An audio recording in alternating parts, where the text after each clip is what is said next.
And welcome to Classic Clashes, proudly sponsored by Filming Footy, Great Southern Fuels. And look, we find ourselves out in the sunny Wheatbelt today, out in the town of Killarney, proudly hosting opening day of the Central Wheatbelt Footy League round.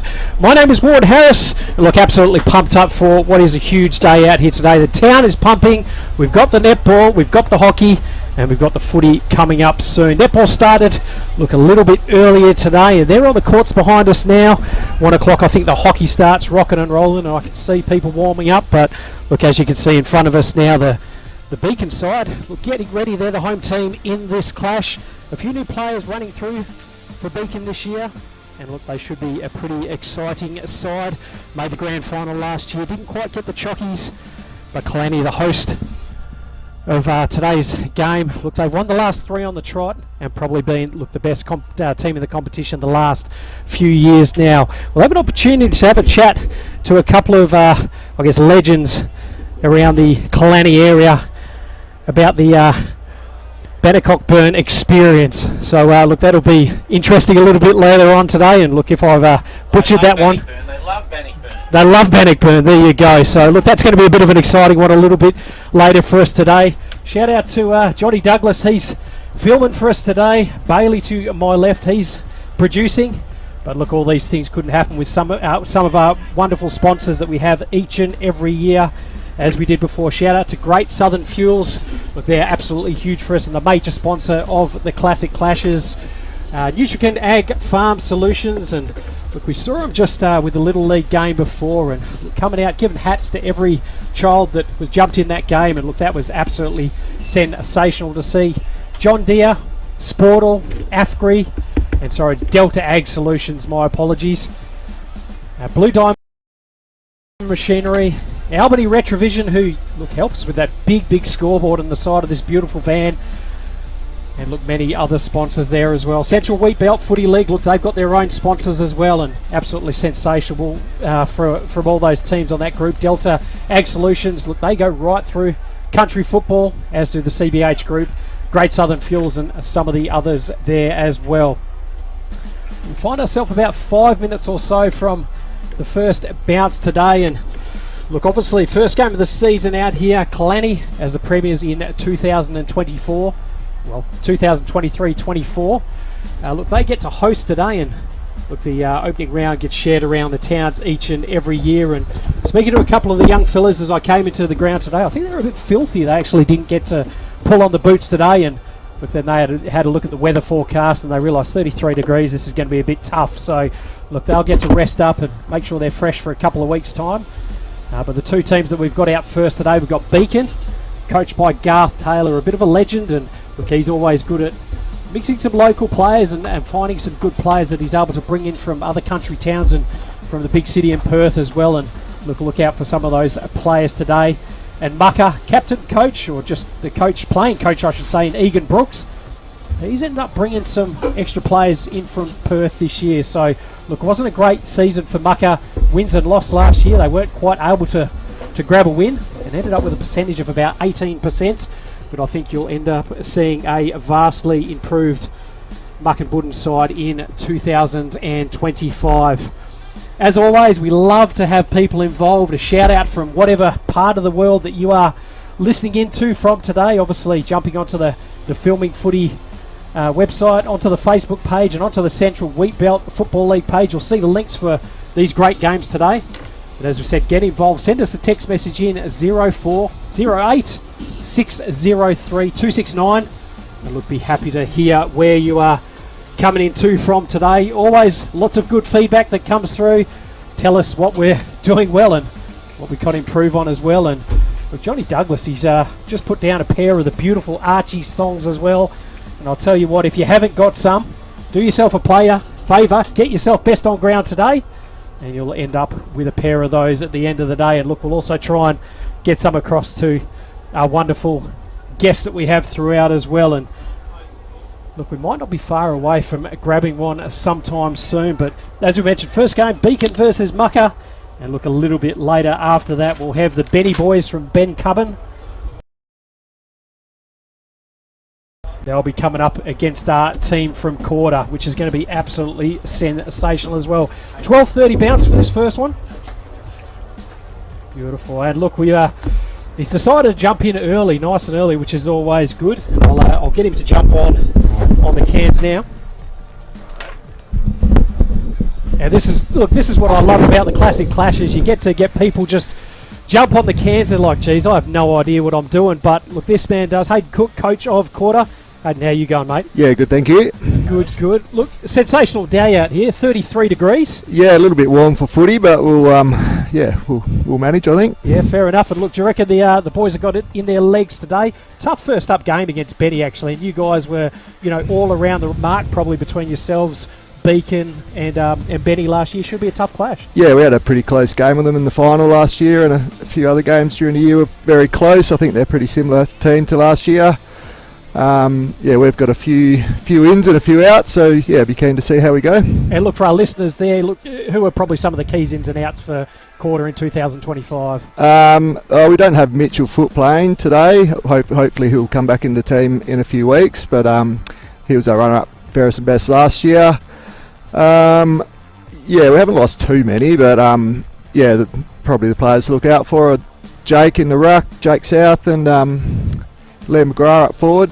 It's a good target, so hopefully he can kick a few goals today. Beautiful. And look, if I remember right, Jake, what did he kick? He was maybe the third or fourth leading goal kick last year. Yeah, he won the Jeffreys medal.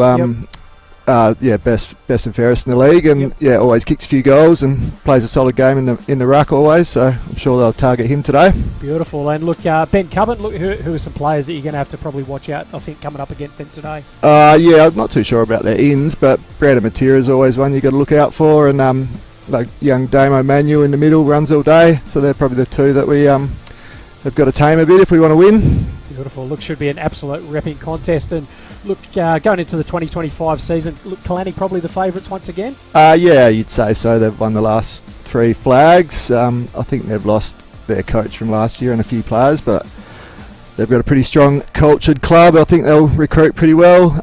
It'd be interesting to see what Mucker have recruited a few this year, and Beacon have got a pretty young side, so hopefully someone in the league can really take it up to Kalani, and it'd be good to see. No, which will be good. And I was just touching on Mucker before. Obviously couldn't get a game across the line last year. I think they finished with a percentage of about 18 or so. Yeah, I think we'll see a vastly improved team in this year. Yeah, I think so. I've talked to a few Mucker guys, and they've got a new coach from Perth and a few recruits coming up, so that'll strengthen them up a fair bit.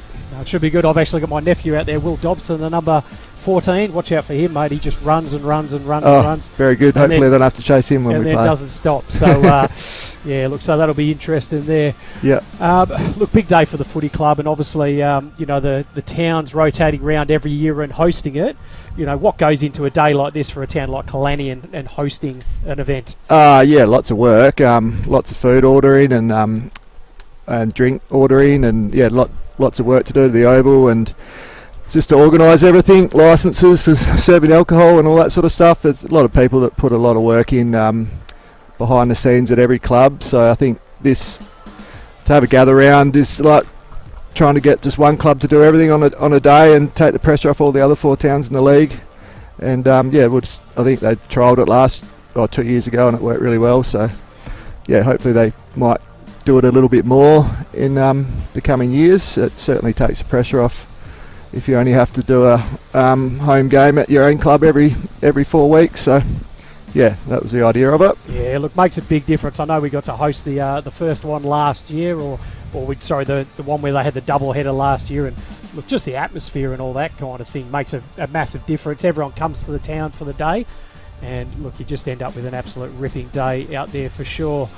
Yourself, predictions for today and for the year? What's the plans for Quarter? We'd like to get a few more players in our squad. We still got a few old blokes like myself that I have to play a bit, which we'd probably prefer not to. So if anyone's listening out there that wants to come out and play a bit of country footy, we'd be very appreciative to have them on board. So, we've still got a pretty good squad, but it'd just be nice to have a few more. Try and rest the bones as well if you can, mate. Yeah, no, that's that's it. would rather be an emergency than playing every week, that's for sure. Fair enough. So our first game underway out here at Calandian. A nice knockdown pick up there by Mitchy Hunt. Kicks it out to the outer side, and look, beautiful conditions out here today. I can tell what you can tell. You're right in the middle of the central wheat belt. Looks absolutely sensational on that outer side there. It will be a free kick to Ben Cubbin, and they'll look to try and bring the ball in. I'll tell you what, it'll be interesting with these hot conditions, just how everyone holds up. And like you said, Hayden, hopefully it gets a bit cooler for you when it starts to get a bit later today. Yeah, well, 3 o'clock in the wheat belt's not normally a good time for the temperature when it's warm, so... No, I was just trying to pump you up and knock the glass half full on that one, mate, but you're going to battle. Nice kick inside 50, almost taken by the big fella there in bed, but a nice clearing kick that time by Juricic. Almost finds a player on that outer side. He's got wheels, though, the number 24 in Brits, and the ball goes out of bounds, and we'll have a boundary throw-in. So look yourself, Hayden, obviously the coach of the quarter side. I know you've come through and played a fair bit of footy over the years. I think I've seen you from my team's time probably in the West Perth district over the years. Yeah. Look, tell us a little bit about your footy journey, mate. Yeah, I went away to high school, played for Scotch College, and then come home. I did a little bit at West Perth Colts. But then I come out and played a game out in the country when I was 18 for quarter and haven't left. So, yeah, I've been playing since 2005, so...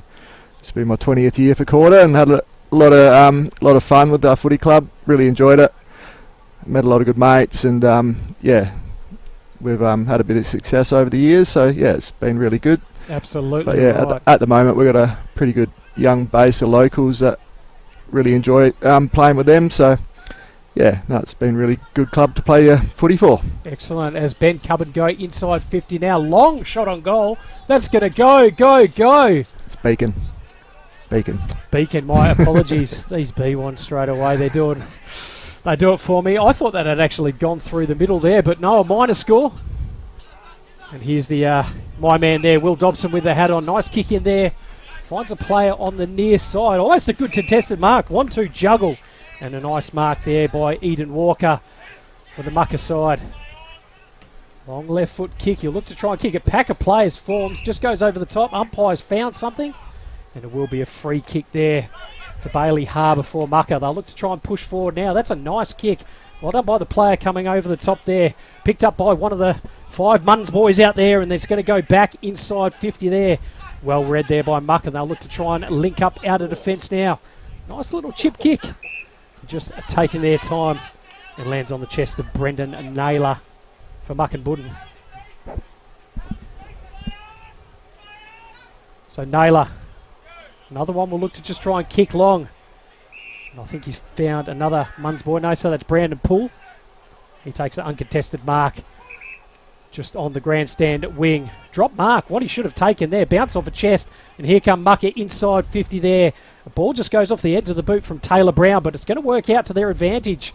Ground looks to be a bit dusty underfoot at the moment, and Beacon will look to try and bring it out of defence now. Goes to Dobson, just goes through his hands there. Nice follow-up work there. The umpire said he's been taken high. And it will be a free kick to Dobson now.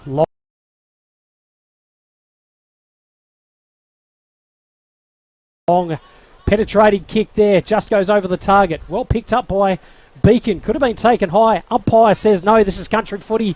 We'll let it go. And a good pick up this time. Here come Beacon going inside 50. He's paid one down the ground. And unfortunate there for the Mucker side. And it will be a free kick to Beacon. About 55 metres out. So a pretty hot start from both sides so far. Hey? Yeah, yep. No, they've a bit of run there. And look, I don't know how well they're going to be able to keep holding things up like that, but nice work inside 50, and we'll have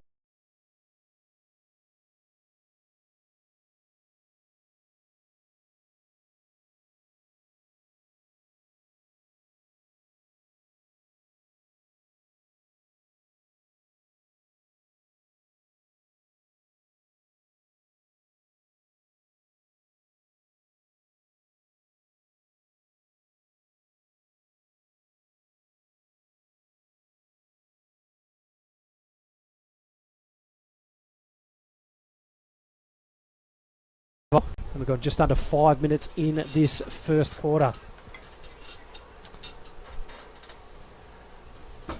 So pretty good start from both sides at the moment. Mukinbudin already looking a little bit different to the team that we saw last year.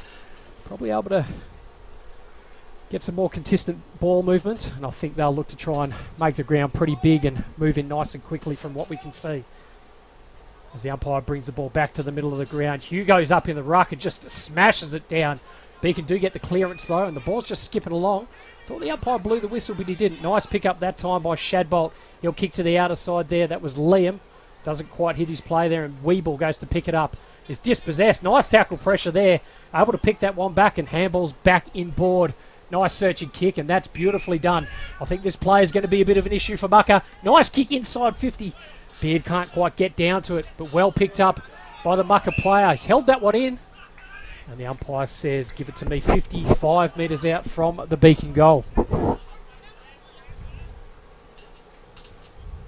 the two rucks sit there in nominated shoes once again. Going up against Harry Sinclair. Beacon player wasn't in any danger of wanting to get rid of it, just waiting for a tackle, and he was dispossessed. Picked up this time by Reed Walker. He just tries to hack it out there. Nice congested player, and another free kick. Look, umpire's pretty hot on it, nice and early. Yeah, Shane's always pretty hot in the whistle. Look, probably one of your more experienced umpires in the league. Yeah, I think he's in charge of all the umpiring out here. Yeah, not easy to find umpires to come out all this way, so he does a good job. I would have thought it would be. Shot on goal by Mucker. It's going to go all the way to the goal line, off the deck. And that's a contender for the Blue Dye Machinery goal of the day, and they celebrate that one well. Try and get a jumper number. I think it could have been the number 17 possibly there in Taylor Brown, but look, we'll wait for him to turn around there, and look as we see that go inside 50. Great kick there. Nice pick up this time by Harbour. And just bouncing through off the deck. And Taylor Brown with the first for the Mucka side. Sportal scoreboard 1-1-7 to Beacon. Mucka 1 goal straight 6, a margin of 1 point. And we've gone 7 minutes into this first quarter.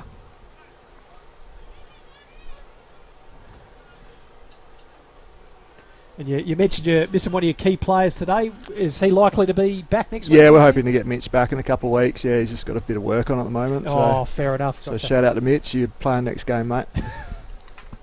Cancel what you're doing on a Saturday, mate. We need to see you. And if you do want to get involved today, remember 0408 603 269. That's our text line today. 0408 603 269. As McIntosh goes inside 50, the vice captain there. Nice long entry inside 50. Beacon bit of work to try and bring that one out. Nice tackle there by Liam Brown, but able to scoot that one out. And a nice mark on the chest there by Dobson. So assessing his options, probably a kick and a half from home. He's paid 50. Good kick, Dobson. And he'll sit there and he'll be inside 50. Well within range, I would say. It'll look to try and come and put the second goal on the board through for Mukinbudin and take an early lead in this Central Wheatbelt round 1 clash. So I need to just start it out left to right, I reckon. We're right behind this one. Will Dobson. First shot on goal. I tell you what, he's kicked it well. He's kicked it true. And that's a goal for Mucka there. Will Dobson, his first. Mucka second. And on the Sportal scoreboard, almost 9 minutes in, 2 goals straight to Mucka. Beacon 1-1-7, a margin of 5 points. And hey, did you see that 50 there? No, I didn't know. I was watching out the side there. Not too sure what happened. He must have overstepped the mark, I think. So we just missed that one out to the left-hand side there. But an important goal for the Mukinbudin side. And they'll be pretty buoyed by that one. Does it feel like there's much of a breeze out there today? No, it's pretty still at the moment. Yeah. So no real advantage to either side there. Mucka looking pretty good out of the middle now. Corey Hughes competing pretty well. And the umpire's found something once again, has he? It's going to be a free kick once again. No. Oh, he has. And it's going to go to McIntosh there from Mukinbudin. Kicks out to the broadcast side. Well picked up this time by Beacon. Long searching handball. I reckon it's going to get there, and he does that well to the number 17 there in Beacon. Just spent it before he could grab it there. Nice pressure there. Jumping on top is the 23 there from the Beacon side. And we'll have a ball up right in front of the grandstand out here at Killarney. Big shout out to the town of Killarney for putting on this today, and the Shire of Dalwallinu as well for all the work that they've done. Dobson going back with it. Drops one. Almost took out his own teammate there. Ball goes through hands. Good pick up there by Dobson again. And look, he's gang tackled. And we'll have another ball up. Almost right in front of the broadcast position here. Just over 10 minutes gone. And it is Mucka by 5 points. So well palmed that down by the number 26 there. They look to handball backwards, Mucka. Nice tackle that time from behind. And we'll look to reset once again. Early thoughts, Hayden, on the game so far? Yeah, Mucka look a little bit better out of the midfield. Couple good clearances. Definitely strengthened their side up from last year. Looks like they got a lot more run. But yeah, should be a pretty close game by the looks. And Beacon try and go inside 50 there, but it was just screwed out. McIntosh tried to go the handball over the side, bounces around. He's able to get his own ball once again. Handballs across there to the coach there in Egan Brooks. And he kicks the ball up, and it's probably a kick and a half from home. Nice handball there. Goes to Brits. He goes inside 50. Finds the number 10 then in Harbour. He goes on goal. And Mucka up and about nice and early in this contest. 11 minutes gone, and on the Sportal scoreboard, they are 3 goals straight, 18. Beacon 1-1-7. Look, red hot start by the Mukinbudin side. And look, I think, as you mentioned already, you're going to have to watch their runners when you come up against them this year. Yeah, that's got some good kicks of the footy too. And look, with the body being as young as it is now, where do you find yourself normally playing most of the time? Oh, I'll be the super sub, I think. Excellent, mate.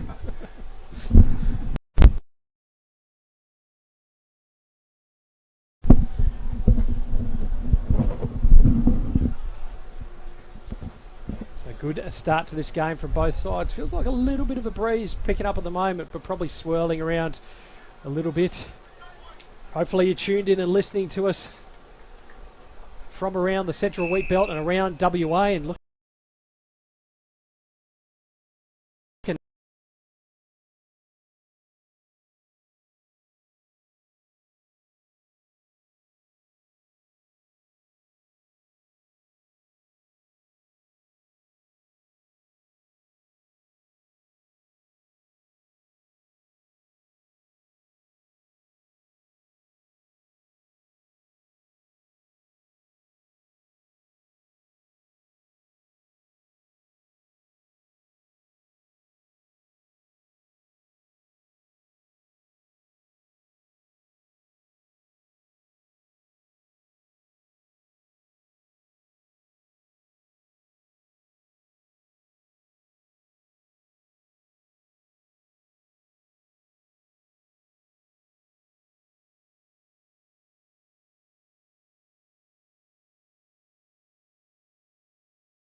At Great Southern Fuels, we know fuel and we know service. We've been doing it for over 40 years. We're a family business, we employ locals, and we support the communities we operate in. But don't just take it from us. Hear what our customers have to say.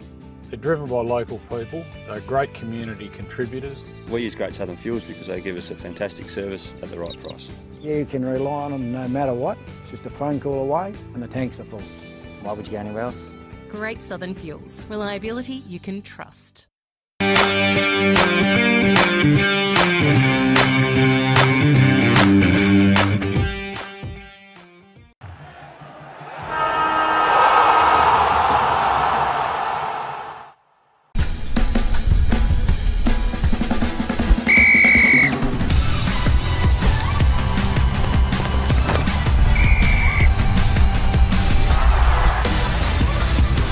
Umpiring. It is for everyone.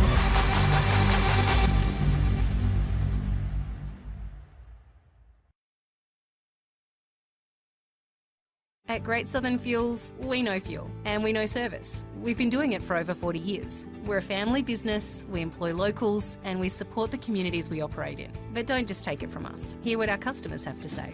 They're driven by local people, they're great community contributors. We use Great Southern Fuels because they give us a fantastic service at the right price. You can rely on them no matter what. It's just a phone call away and the tanks are full. Why would you go anywhere else? Great Southern Fuels. Reliability you can trust.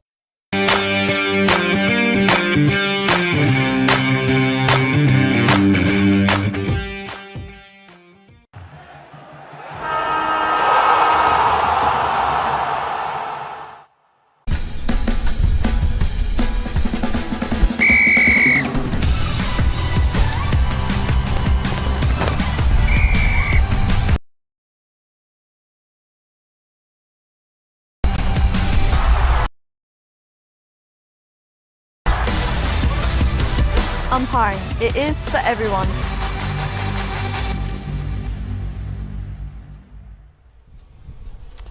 And welcome back to the Central Wheatbelt Football League Round 1, I guess Gather Round Super Round out here, hosted by Clanny. And we've got an absolute cracker of a first game out here.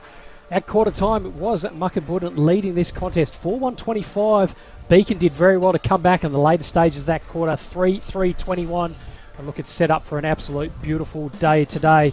With massive shout out to everyone involved in putting on this day today, obviously to the town of Killarney, the Shire of Dalwallinu.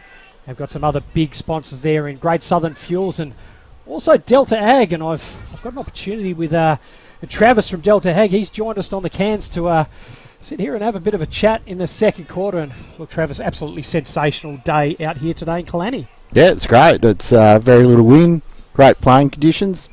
It's a bit warm. I'm sure they'll probably run out of puff by the end of the game, being the first one of the year. Oh, look, absolutely right. I was chatting with the quarter coach just before, actually, and young Hayden, he's probably not much younger than me, maybe a little bit, and I reckon I would have lasted about 2.5 minutes into that first quarter. He's probably about 3.5. He said he's playing as the super sub this year. Look, definitely you don't want to be running around playing footy in these conditions, I don't reckon.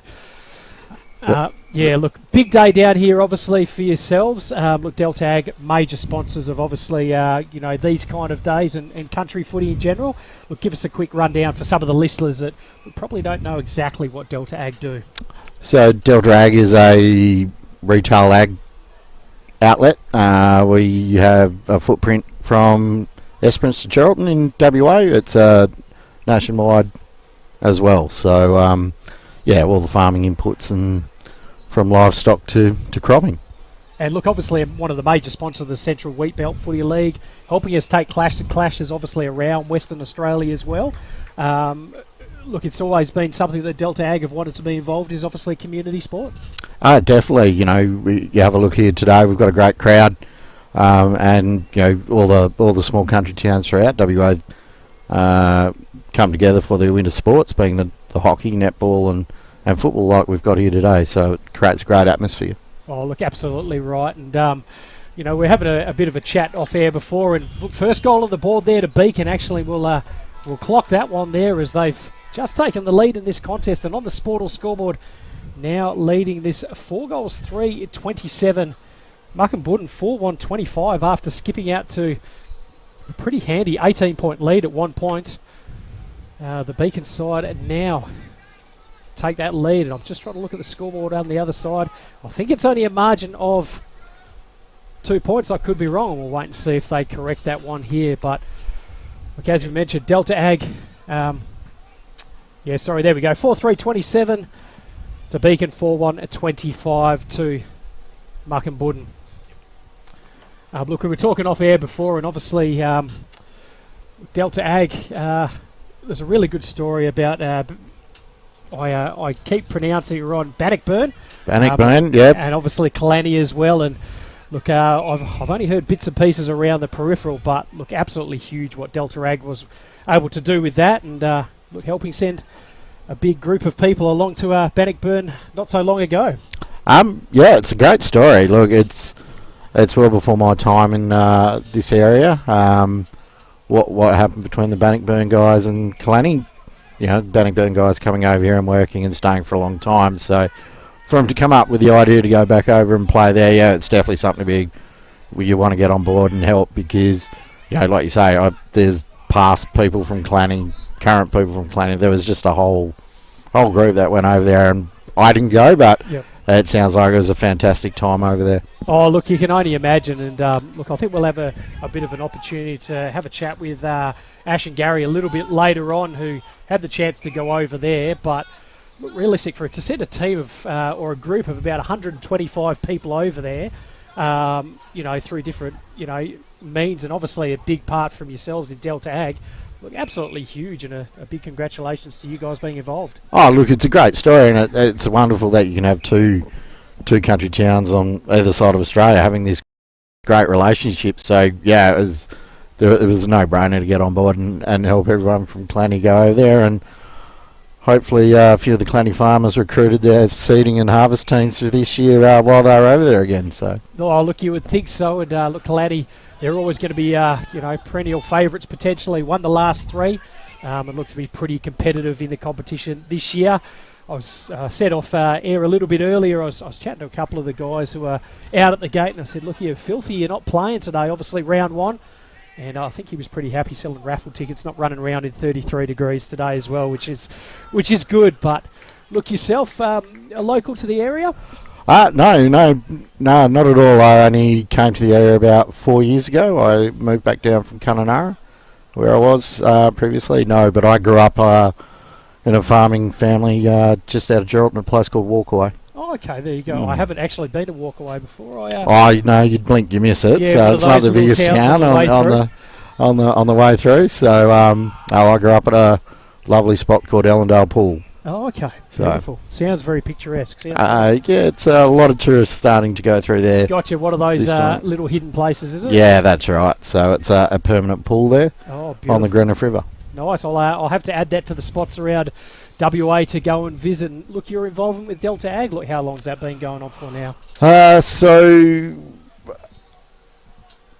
roughly probably 8 years, I guess, from being an independent agency with Ordco and Kununurra down to running Dalwallinu and Hathaway Farm Equipment here in Kalani. I mean, Hathaway Farm Equipment has had many lives, I guess, over its time, but it's an institution here, and it was started by Stan Hathaway, and it's that business has been here a long time in Kalani. Excellent. And obviously enjoy your time in the town. Great town to be. Yeah, great spot. I mean, I used to play against the Kalani boys, and we used to get flogged when I played for Mucka and Nungaran at a certain period of time. So it's they've always had a pretty reasonable football side. Pretty good, the Kalani side. And look, obviously you mentioned that your football story.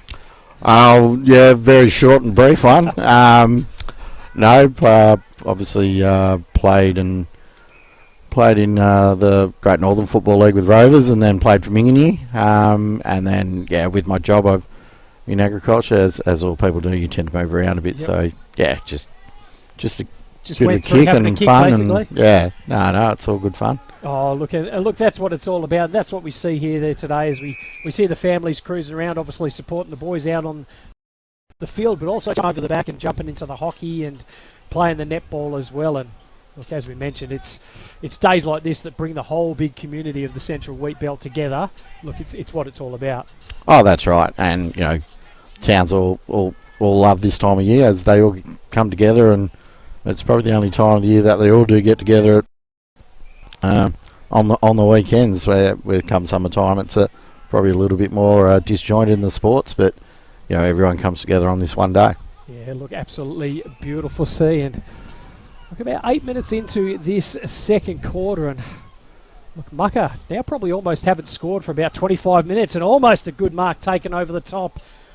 And look, a big shout out to the sponsor there in AFGRI, and I end up with word a little bit earlier today, right the way through Western Australia in all the country games that we're streaming. AFGRI, they've come to the party, $3,500 for a mark of the year this year. For fantastic. AFGRI this year. Absolutely Absolutely sensational. fantastic. So, look, I'll tell you what, I reckon we're going to see people stepping on people's heads, on other people's heads, and see some absolute crackers throughout the year. But look, I can't wait to see and hopefully get to judge some of those marks of the year that are taken throughout 2025. And look, with companies like yourself and AFGRI putting money in different support towards country footy, absolutely huge. Oh, that's right, and congratulations to AFGRI for doing that. Probably the young bloke out on the gate that sold you the raffle tickets, young Zach Sands, who thinks he's half a chance, but I don't think I've ever seen him get off the ground too far. No, he probably would have been telling me otherwise. I reckon he would have been perfect conditions for him. I think with the hot weather, the air's a bit thinner up there, and he might have been able to jump out, but no, thanks so much to them. We also have Blue Diamond Machinery. They have the goal of the year, which is obviously something we'll be looking for as well. And we've got also the Archie's thongs as well, which we give each year to each game to our player of the game, and always hotly taken after as well are the Archie's player of the game. Look, we've got a free kick just in front of goal at the moment. It will be number 15 in Reed Walker there. And he'll sit there and try and have a bit of a steadier for the muck inside. Gets very close to the man on mark.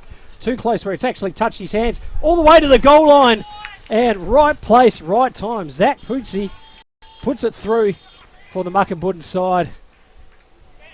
And on the Sportal scoreboard, they now lead this contest once again. 5-1-31. Beacon 4-3-27. A margin of 4 points. And we've gone to tick over 10 minutes now in this second quarter, and look, almost a bit of a goal from nowhere there, Travis. Yeah, I mean, back in the first quarter, Mucka were playing really good football, and I was talking to Trav Stanley. I said, this looks like it could get a bit ugly, but to Beacon's credit, they've fought back.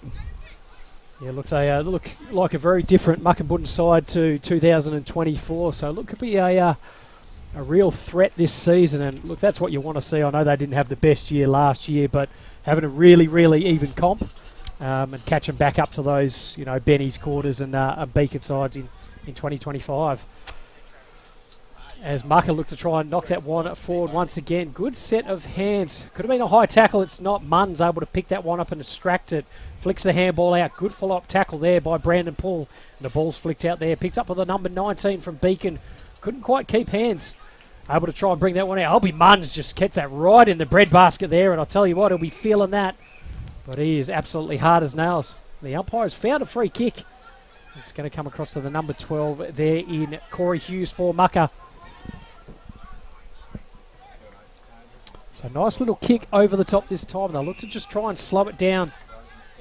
Goes to Brendan Naylor there for Mucka. Nice little left foot kick. Player all by himself is Shadbolt. That's of the Lamb variety. Goes the little chip kick across there. Well done. Met hard. Decides to go anyway. Does the captain in Campbell Brandis. Goes deep inside 50. Players will fly. Could have been taken out of it. Umpire says no. Nice work there by Corey Junk. He's always been a stable in that Beacon backline there. Nice hustle. Nice bustle. Umpire's paid a free kick. High tackle. And we'll go to the number 14 there in Nathan Dunn. One of the 4 or 5 Dunns out there today. Another staple in the Central Wheatbelt football community, and especially for this Beacon side as it beats the number 9 there out of bounds. And we'll have a free kick to Mucker, no, it looks like we're going to have a boundary throw in once again. So about halfway stage through this second quarter. And it is the Mukinbudin side leading by 4 points. Nice boundary throw in that time. Shallow, but picked up well this time by the number 11 there for the Beacon side. Up and under kick, and I'll tell you what, good mark out on his chest that time by the 17 there in Walsh. He's kicked one so far. It looked to be a dangerous player. Flicks over the time and finds William Munns. So Munns kicks long. Player come off his player there. Does well on the outer side. Gets the bad bounce and Baird does well to pick it up. Handball's back in board. Has been knocked out of bounds, and we'll have another boundary throw in. Probably about 55 metres around from Beacon's goal. And they'll look to try and push once again. So nice throw in. Beacon go inside 50. Well done by Mucker. Look to just try and kick that one around the body, but Walsh there, right place, right time. He'll look to try and go back inside 50. Bit of a grubber kick. Picked up this time by Mucker. And they'll look to try and trade a fence. Nice tackle from behind there, holding the ball surely. And it will be a free kick if they decide to play on. Umpire's paid advantage, and it will be a minor score. So Beacon 4-4, 28. Mucker 5-1, 31. Back to a margin of 3 points now on the Sportal scoreboard. And we've gone 14 minutes in this quarter.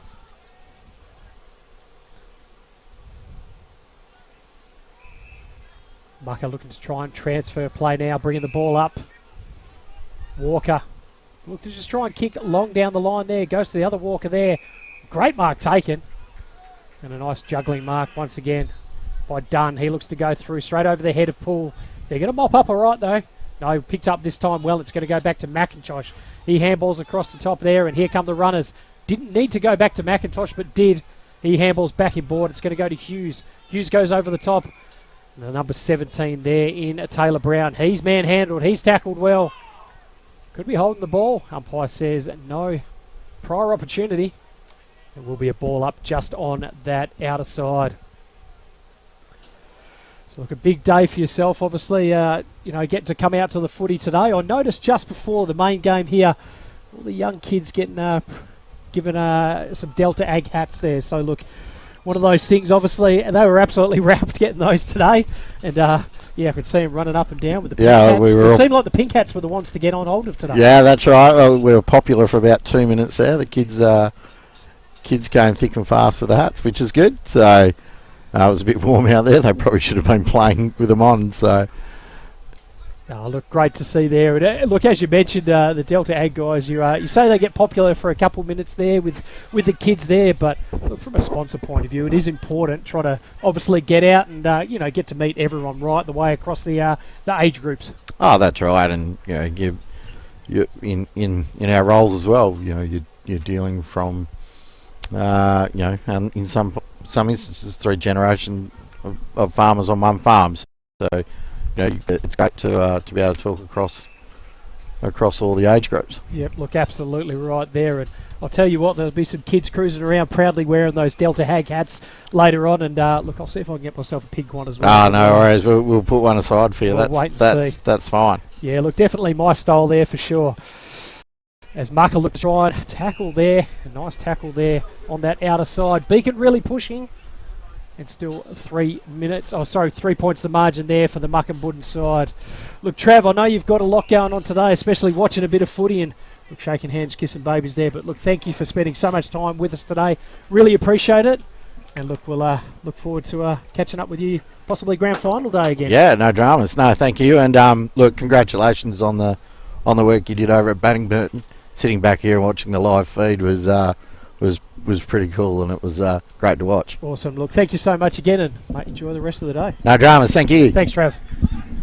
Travis there from Delta Ag Solutions. Look, massive sponsors of the Central Wheatbelt Football League, and look, country footy in general, and look, they're a big thing for us as well out here with filming footy. And look, we don't waste any time here. Another sponsor, not another sponsor.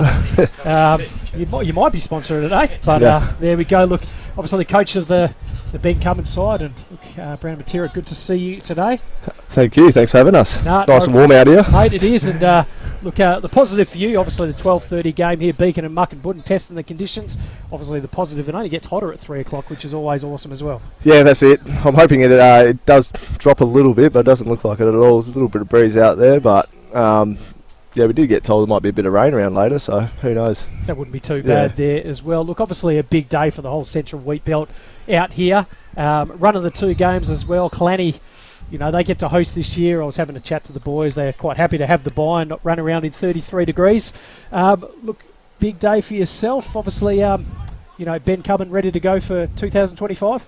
Yeah, well, we hope so. I think round one's always a bit of an unknown, and it is probably good that they do host the two games for round one, so you get to have a look at everyone, because like it is, you don't know who's recruited who and who's dropped away. So it's good to have a look at everyone, and I think our boys, we've probably had the most consistent pre-season since I've been playing out here. We had a lot of commitment throughout the boys. We're getting, especially the Perth boys, we're having up to 16 per week at training, which I think in recent years, we've only been having 5 or 6. So the buy-in's been really good from the Perth boys, and then same with the country lads. So we had a catch up 2 weeks ago, and we had 28 there. So a bit of a coach's headache having to try and pick a team, but we did have a few today not here, and a couple of injuries from that day, so bit of a shame, but we've got 19 that'll go out there fit and ready to go. Oh, look, outstanding. And obviously just be the nature of the beast with country footy, and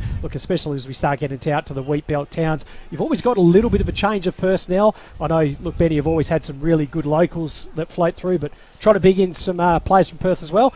What does the mix look like this year, and I guess any key ins and outs? It's probably pretty similar to what we've had the last couple of years. A couple of new Perth boys will come in. The same country lads are still hanging around, which is good.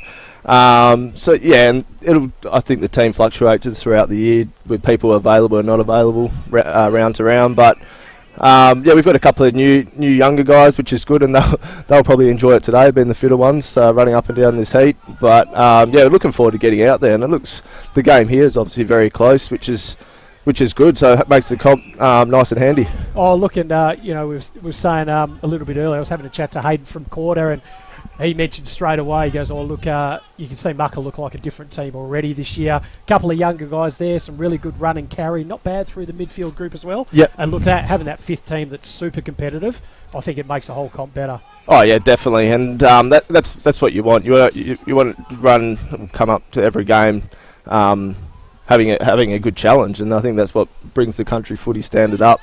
And it's good to see they're actually they're only just behind here. So it's great for the comp, and yeah, hopefully we and us and Quarter can put on a show like today. Oh, look, I think you both will as well. Hopefully, for your guys' sake, the weather does cool that little bit, or we get a bit of cloud in there. But look, obviously coming up against Quarter, some close games of footy obviously last year. What do you normally need to watch out with those guys? South boys are obviously handy, but yeah, some pretty handy players running around for them. Yeah, that's what I'll probably say to the boys today. Like I said before, it's a bit of an unknown round one, and you really just want to go out there and enjoy it. You've had a long couple of weeks running around an oval, and you actually get to go out and play now. So it'd be more just the enjoyment side of it. But us and Quarter did have some good games last year. I think we won one game after the siren, and they beat us, I think, the week before finals. So we've had some good challenges, and like you said, the South boy, especially Jake South, he dominates that middle. So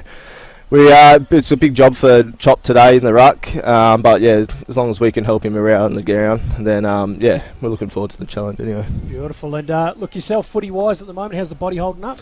Yeah, I probably haven't had to train or play as much in the scratchies and that. It was been good because of the numbers we've had, so it was actually good to have a look around and see how the boys go. So I haven't done as much as I probably have last year, but with the availability this week with a few away, I'll have to pull on the boots and fair enough. See how we go. But I think I'll be playing deep forward this today especially. Nothing wrong with that, mate. Just trying to get some K's back in the legs again and look, see how you go. Look, is that a plan for yourself most of the year? Is probably try and rotate out a little bit and give some of the other guys a bit more of a go? Yeah, definitely. And I think last year, obviously playing, I think I played every game. I do want to sit out a bit more this year and actually let the boys go to work and actually let them enjoy it out there and sit back and coach a bit more. So yeah, when I can get the chance, I will do that. But yeah, today I'm obviously looking forward to putting the boots on as well. It's always good.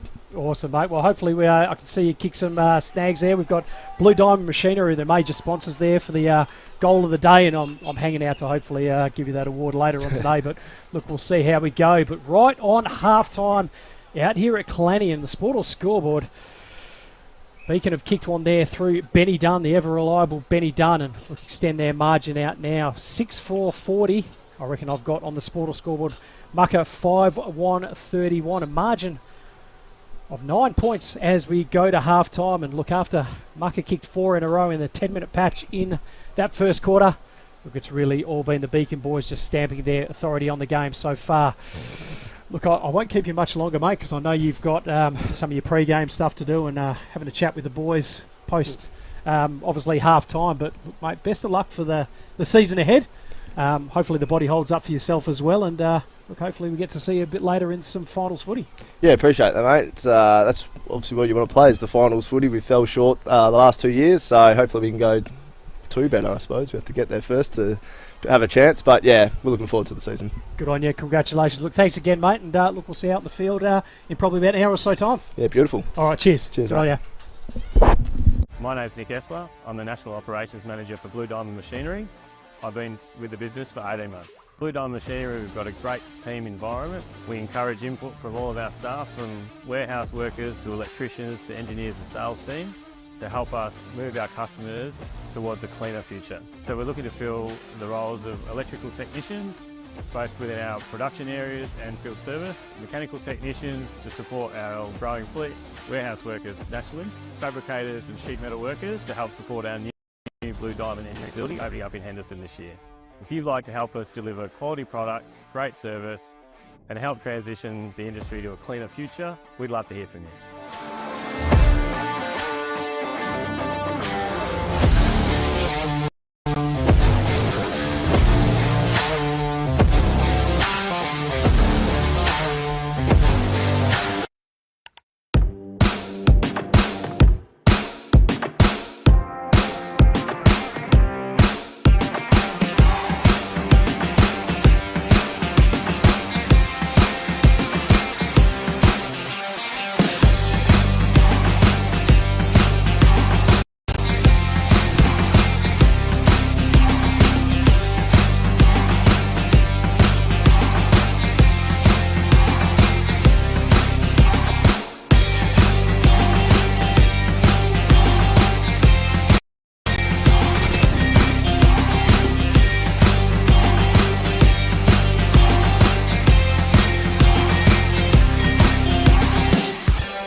At Great Southern Fuels, we know fuel and we know service. We've been doing it for over 40 years. We're a family business, we employ locals, and we support the communities we operate in. But don't just take it from us. Hear what our customers have to say.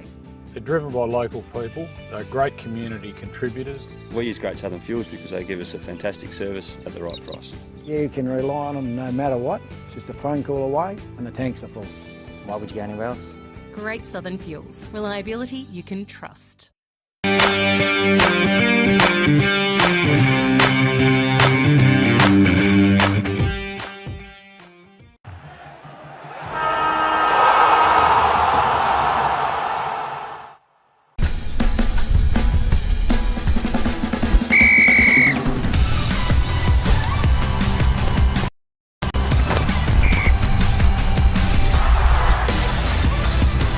Umpiring. It is for everyone.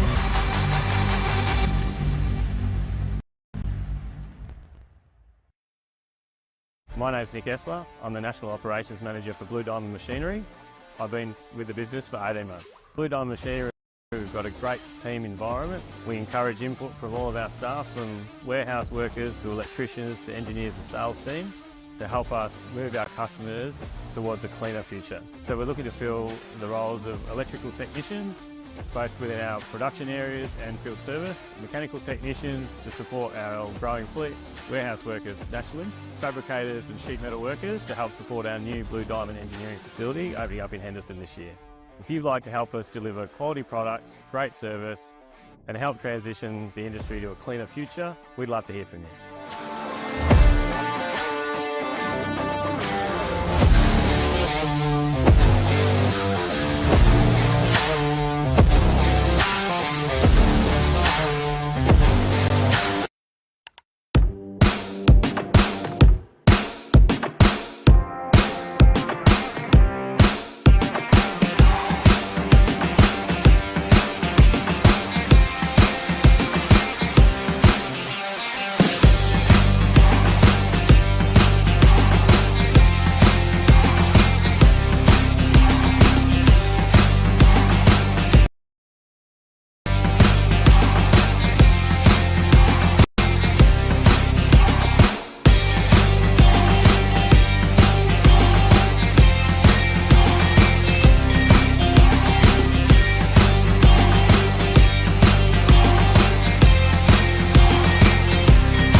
At Great Southern Fuels, we know fuel and we know service. We've been doing it for over 40 years. We're a family business, we employ locals, and we support the communities we operate in. But don't just take it from us. Hear what our customers have to say. They're driven by local people, they're great community contributors. We use Great Southern Fuels because they give us a fantastic service at the right price. You can rely on them no matter what. It's just a phone call away and the tanks are full. Why would you go anywhere else? Great Southern Fuels. Reliability you can trust.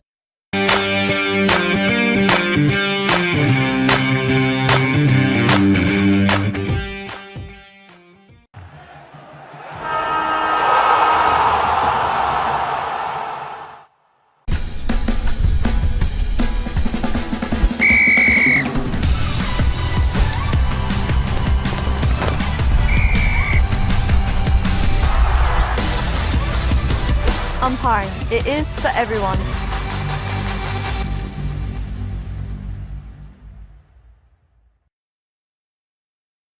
My name's Nick Essler. I'm the National Operations Manager for Blue Diamond Machinery. I've been with the business for 18 months. Blue Diamond Machinery, we've got a great team environment. We encourage input from all of our staff, from warehouse workers to electricians to engineers and sales team, to help us move our customers towards a cleaner future. So we're looking to fill the roles of electrical technicians, both within our production areas and field service, mechanical technicians to support our growing fleet, warehouse workers nationally, fabricators and sheet metal workers to help support our new Blue Diamond engineering facility opening up in Henderson this year.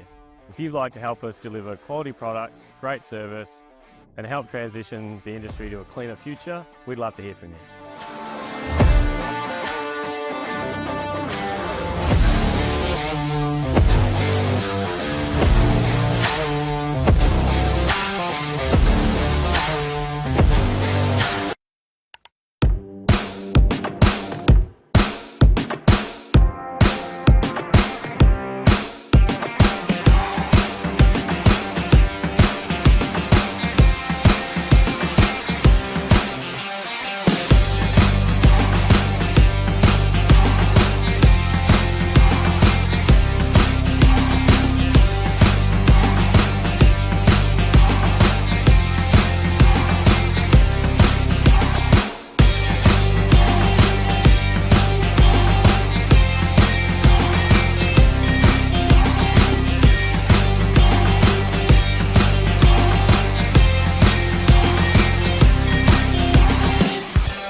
At Great Southern Fuels, we know fuel and we know service. We've been doing it for over 40 years. We're a family business, we employ locals, and we support the communities we operate in. But don't just take it from us. Hear what our customers have to say.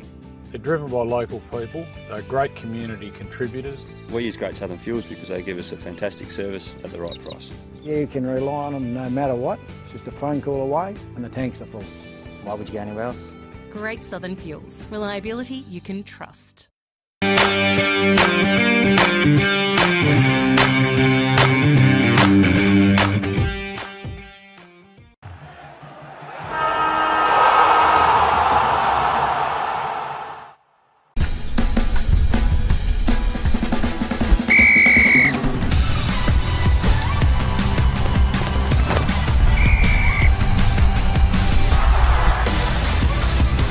Umpiring. It is for everyone.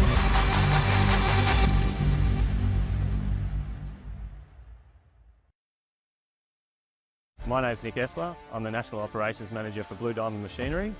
I've been with the business for 18 months. Blue Diamond Machinery, we've got a great team environment. We encourage input from all of our staff, from warehouse workers to electricians to engineers and sales team, to help us move our customers towards a cleaner future. So we're looking to fill the roles of electrical technicians, both within our production areas and field service, mechanical technicians to support our growing fleet, warehouse workers nationally, fabricators and sheet metal workers to help support our new Blue Diamond engineering facility opening up in Henderson this year.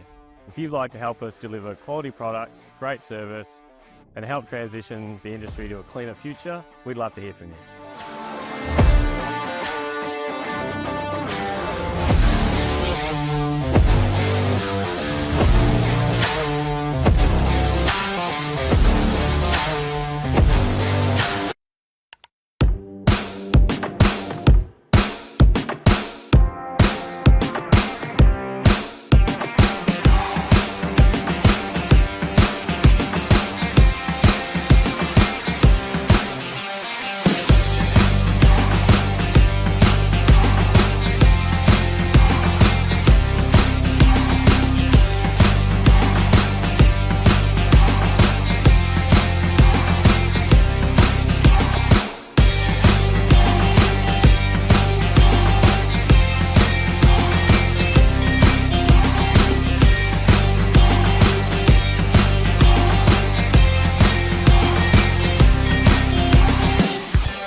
At Great Southern Fuels, we know fuel and we know service. We've been doing it for over 40 years. We're a family business, we employ locals, and we support the communities we operate in. But don't just take it from us. Hear what our customers have to say.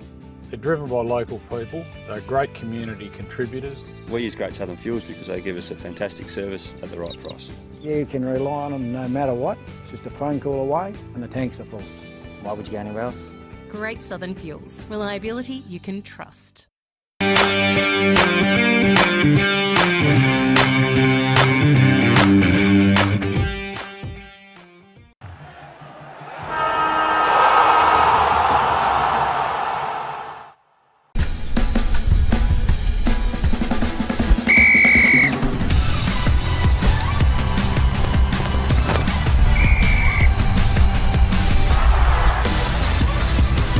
Umpiring. It is for everyone.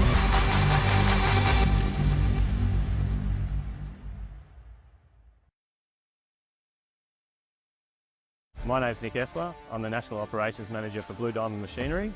I've been with the business for 18 months. Blue Diamond Machinery, we've got a great team environment. We encourage input from all of our staff, from warehouse workers to electricians to engineers and sales team, to help us move our customers towards a cleaner future. So we're looking to fill the roles of electrical technicians, both within our production areas and field service, mechanical technicians to support our growing fleet, warehouse workers nationally, fabricators and sheet metal workers to help support our new Blue Diamond engineering facility opening up in Henderson this year. If you'd like to help us deliver quality products, great service and help transition the industry to a cleaner future, we'd love to hear from you.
And welcome back to the opening day of the Central Wheatbelt Football League games out in Killarney. And look, it's been an absolute beautiful day out here today. 33 degrees, a little bit of breeze in the air. You can smell that you're out in the country. And look, been absolutely sensational. And look, joined now at the moment by Gary Crossman from Killarney. Gary, how are you, mate? Good, mate. How you doing? Good, good. We're getting the big point to sit there and stare at a camera, unfortunately. Yeah, I know. It's amazing what's behind the camera, really. Yeah, no, that's all right. Johnny Douglas, that's all right. But look, Gary, massive day, obviously, for Killarney today, hosting opening round. Oh, absolutely. It's a great concept. It's worked well in the last couple of years. And I think, today, when you get a turn, you try to make it a little bit better and bigger than previous rounds. But the beauty of being in a small comp like we are, we've a new president, Ash Sanderson, sought the advice of the other two clubs that had done it, the do's and don'ts, what worked and what didn't, and we've been very lucky to have that information, so we know how much tucker to get and things like that. So yeah, well, I think we get up for a very successful day, and certainly not playing and losing that money that comes into your town. We work on about 15,000 coming into our town when we host a normal round of home games. Yep. So to have a turn like this every year, every other year, someone gets a game. It's great, and so well worthwhile doing. Absolutely, real spectacle there. And look, as I've said to a couple of the guys today, I had a chat to a couple of your boys who's coming through the gates trying to sell raffle tickets and all that kind of stuff. And they were quietly happy that they weren't running around in 33 degrees. Oh, absolutely. Yeah, no, it's very warm. I was down here early this morning at 7 and it was warm then, so I think it'll heat up. The worst is to come a little bit later on. Second game, I think they'll feel the pinch a little bit, but these lads are playing good footy considering how warm it is. They're really going at it. Oh, look, absolutely ripping game. And look, this young fella there, Jack McIntosh, been very, very good for the Mucka side. Mucka obviously battled a little bit last year. It looked to be a different team in 2025. Oh, absolutely. And speaking with Damo, their president, he's they've decided to go and recruit out of Perth, and I believe got half a dozen out there. In fact, I think that may have been their new player coach. Not sure, but yeah, they've got several very strong recruits out of there, and I think that with plenty of young men that they have in Mucka, that they just needed a few older guys, a few tradesmen, so to speak, and to get around the young guys, and they would always be competitive. And delighted to say this, that we're seeing it right now. They're against last year's grand final side, last couple of years Beacon. They're a very good side, strong, up and about, well coached, great club, and to have to step out and play them in game one and to be playing this well and the score being so close is really a credit to them. Oh, look, absolutely wrapped for the comp, to be perfectly honest. Having 5 really strong teams, and it's just going to make the whole competition better. And it starts to get to Central Wheatbelt representation time as well. Yep. You get to probably even stronger group of players to talk to. But look, not good signs actually out on the field at the moment. And as Gary said, we're not exactly sure what player that is. It could be Egan Brooks possibly. But look, just waiting to see. So calling for some assistance there at the moment. Look, obviously, Kalani 2025 won the last 3 now. Many changes on the playing, I guess, on and off the field this year. Yeah, we've had a couple move on for various reasons, and we always plan for that. We're very lucky with the way we're managed and coached out of Perth at the moment. So DJ, Akers, who's had us the last 3 years, has moved on, and that was orchestrated. We knew that was happening. Matt Murray's come in as player coach now. Yep. So he sort of worked under DJ. We got him to coach a couple of games last year when DJ was on state duties, and it worked really well. And really, I believe we're getting the same kind of coaching ethic, certainly the same standards and things like that, which we're delighted with. Muzz's delivery's probably a little softer than DJ's, but we're very lucky that we've got that. And of course, for country clubs, you just need to have someone in Perth that can tap into a vein of players down there.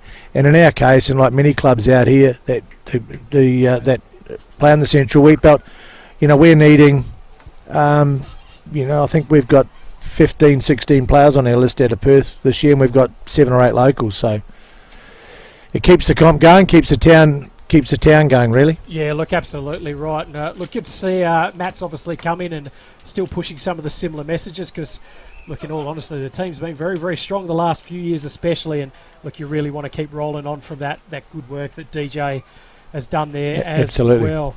Look, we've got another guest with us now, and possibly one of the busiest men floating around today. Ash, mate, look, welcome to Filming Footy, and look, thanks for spending a little bit of time with us today. Yeah, cheers. Thanks. Great day so far. Yeah, look, obviously Gary was saying how much is involved in putting together a day like this, obviously, for the football club of Kalani and having everything here. How much work is really involved for a person like yourself? Yeah, I think Kalani's a very lucky place. We've had all the netty and hockey girls helping out throughout the week, and obviously Gaz is the past president, and he's helped me out hugely and still does a lot for the club.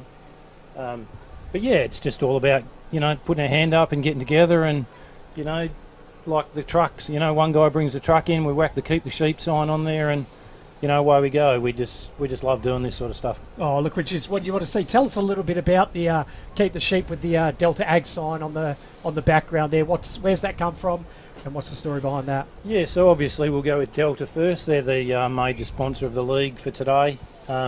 So that's sort of a league level, not so much a club level individually, even though Delta do sponsor us club level. But we're going to have Andrew Tunstall on a bit later on, who's a local farmer, and he's going to talk a fair bit more about Keep the Sheep. But, the Keep the Sheep slogan has gone way beyond Keep the Sheep. It's about saving our rural communities. It's really got nothing to do with sheep anymore. It's just about pretty much, people have had enough of Labor, and basically the slogan is put Labor last. And it's just they're not looking after country communities, and we've had enough. And we just want to make a stand. And the people around here are generally pretty quiet sort of people, but we're just sick of it. You just had enough. Yeah, look, understandable there for sure. And, I was obviously in Perth a couple of weeks back there. I think it was on the Friday. There was the truck convoy that was organised from all different parts of the Perth metro area, really to try and put that message out there. And, I'd probably never thought about it greater than the around the sheep kind of idea out. But you're exactly right. It's really everything that goes together with making regional communities strong, and look, if they don't have that support there, the rest of the country suffers. Yeah, and I think that's why it's gained so many legs. It's because there are a lot of people that have gone total cropping, but without the sheep industry, the total croppers that grow lupins have got nowhere to sell the lupins to. It involves everybody. It's the shearing contractor. It's the Andrew Tunstall's wife's a vet in town. It just goes so deep. Yeah. And cuts so deep that Labor just don't want to listen, and just don't care, and aren't doing anything about it. So just vote them out. Yeah, fair enough. Look, if you want to get involved today, we do have a text line 0408 603 269, and always happy to have shout outs and questions and all that kind of thing throughout the day. But look, thanks to Ash and Gary for obviously joining us. Bannockburn boys. Oh, yeah. How good was that? Tell us a little bit about it. I've only been worded up a little bit. I've seen a little few snippets here and there, and obviously I know, through Delta Ag, a crew of 125 kind of getting together, mate. Absolute madness, like unbelievable. Someone share the story for me.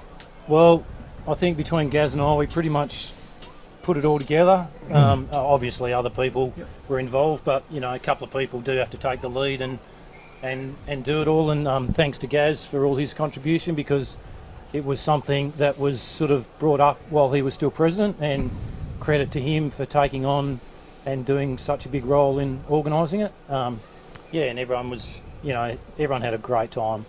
And of course it was all around Jack Satchell, and we had a slogan of 2025, which is the year, obviously this year, and the 20 was when Jack hitchhiked across the Nullarbor to come here, and the 2 is for the 2 towns, Glennie and Bannockburn, and the number 5 was for Jack. He always wore number 5, loved number 5. His favourite player was Gary Ablett in Geelong, who was number 5, and it was really footy orientated his whole life. He loved Geelong, and back then the Geelong and the Eagles were very competitive against each other. Absolutely, they would have been. A lot of Eagles supporters in the club, and it was good banter. And the boys that came over from Bannockburn, were a crucial part of our club, and why it's still here today. I think the greatest success of the reason that we had so much success with it was just because of the amount of people that went.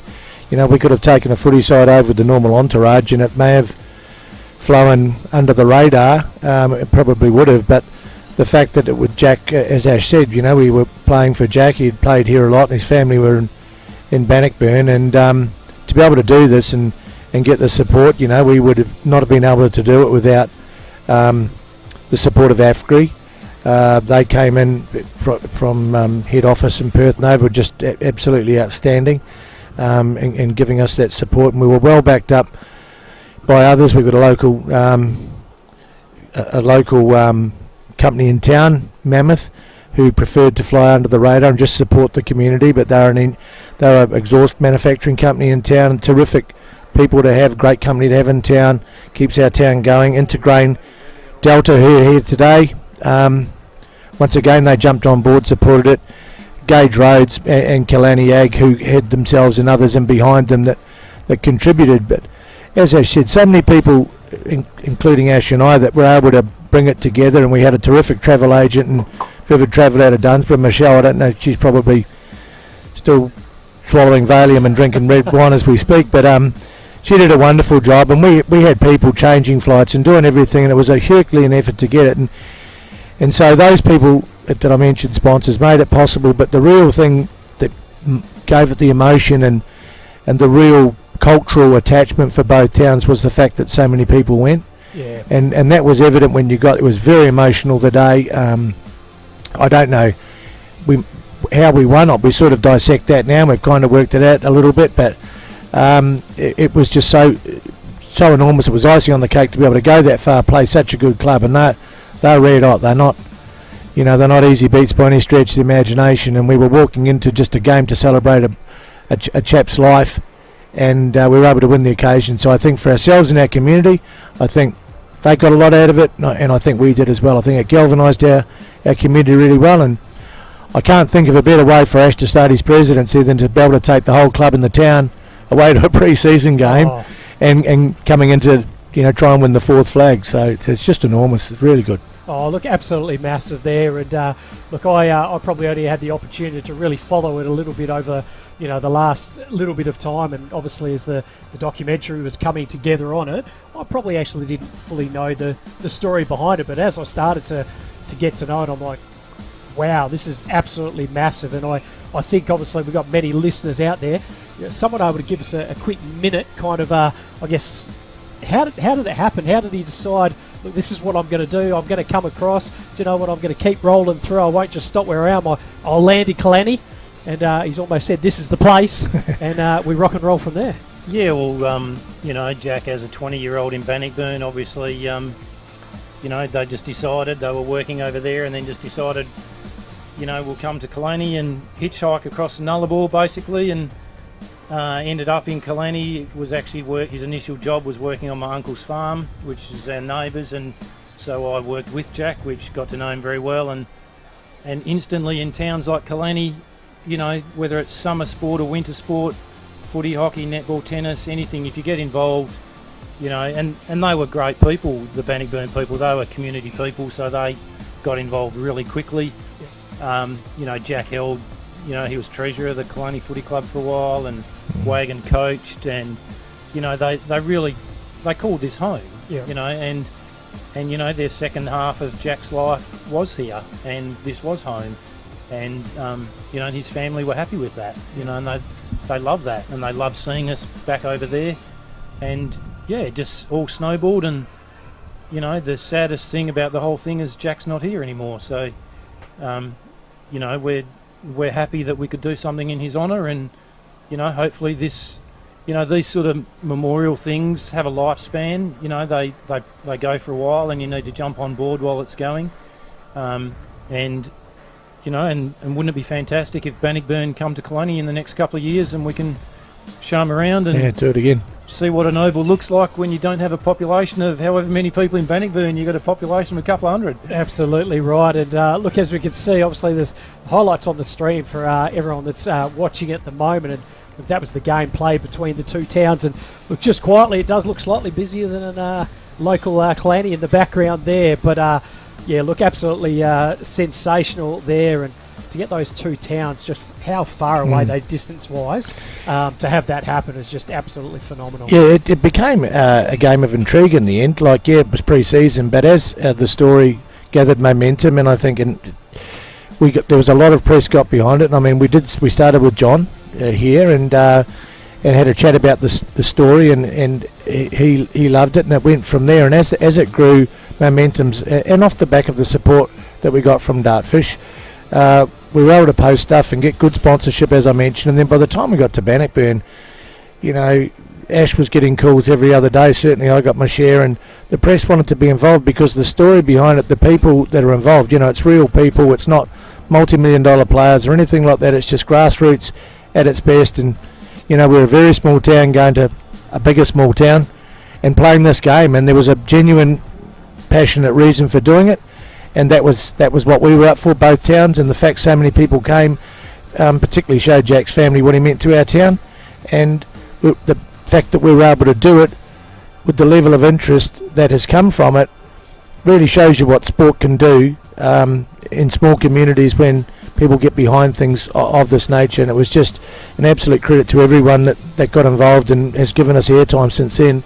And I think also for other country clubs, don't think it's beyond the realms of possibility to do something, because if you do it, even without maybe the hype around it, what it does for your club is enormous, and it really can be a community thing. Absolutely. Oh, it's really bonded our club. You do get players out of Perth, and it takes you a while to get to know them. It takes you a while to know how they tick, where they work, where they live, where they come from. That was all solved in 4 days, and our playing group is really bonded together, and the supporters know our players. The hockey and netball girls, got on board, and the netballers played a game over there as well, and it was just such a community thing. And hats off to the Bannockburn people, Scotty and Ronnie over there, that did probably not quite as much as us, but they did a lot to make it work once we got there. And it ran smoothly, and we just turned up, and everything was sorted, and it was. Take our hats off to Bannockburn, and obviously we'd love to do the favour back to them one day. Yeah, look, I'd like you to agree. Probably something no one will ever forget. Basically, it's one of those lifetime experiences that you get to sit there and put in the hat and go, how good was that? Basically, and I mean, when the doco comes out, we'll all remember. Oh, gee, we did that, and we did that. Yeah, there'll be so many things on there that we've even forgotten got filmed. I mean, because you guys have been fantastic in how soon you started filming, and Rowett was up here on the grand final day, and he had a great time and didn't want to go home, and it's just you guys have jumped on board, and I don't know. I mean, I don't know. We might have had 1 million hits online from all of the lead up, but you guys would just absolutely broadcasting 30 days out, and all the sponsors, and I've had messages from people all over Australia when they said, gee, that Bannockburn game, I watched it online, that it just touches places. I know there's people, I was talking to a guy in the crowd today, his wife's parents are in New Zealand and they're watching the hockey and the netball online now How good because is that?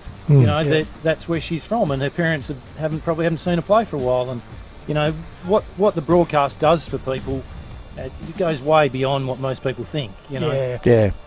I don't think that's probably touched on enough. Actually, it might be some little game out in Killarney or whatever, but for a lot of people, it is genuinely a lot more of that because they don't get to see their loved ones. That's right. That kind of thing. And things happen. I mean, I unfortunately didn't get to Mucka last year because my dad was in Royal Perth, and him and I sat in the hospital and watched the game online. I would have loved to have been there and normally be there, but we were lucky enough to watch it. And there's so many stories about that, and like you say, parents of Perth players that come up and watch, can't come up and watch their son play, who are still very involved and want to know how their footy's going. Yeah. And who are these towns, Killarney, Corder, Benny, Mucka, Beacon, where are these places, and, where's my son playing, or daughter, or, that just, it touches so many people. Absolutely right. We've got my nephew. He's ended up jumping out here for Mucka today, and coming and having a kick. And we've probably bought 3 carloads up. That obviously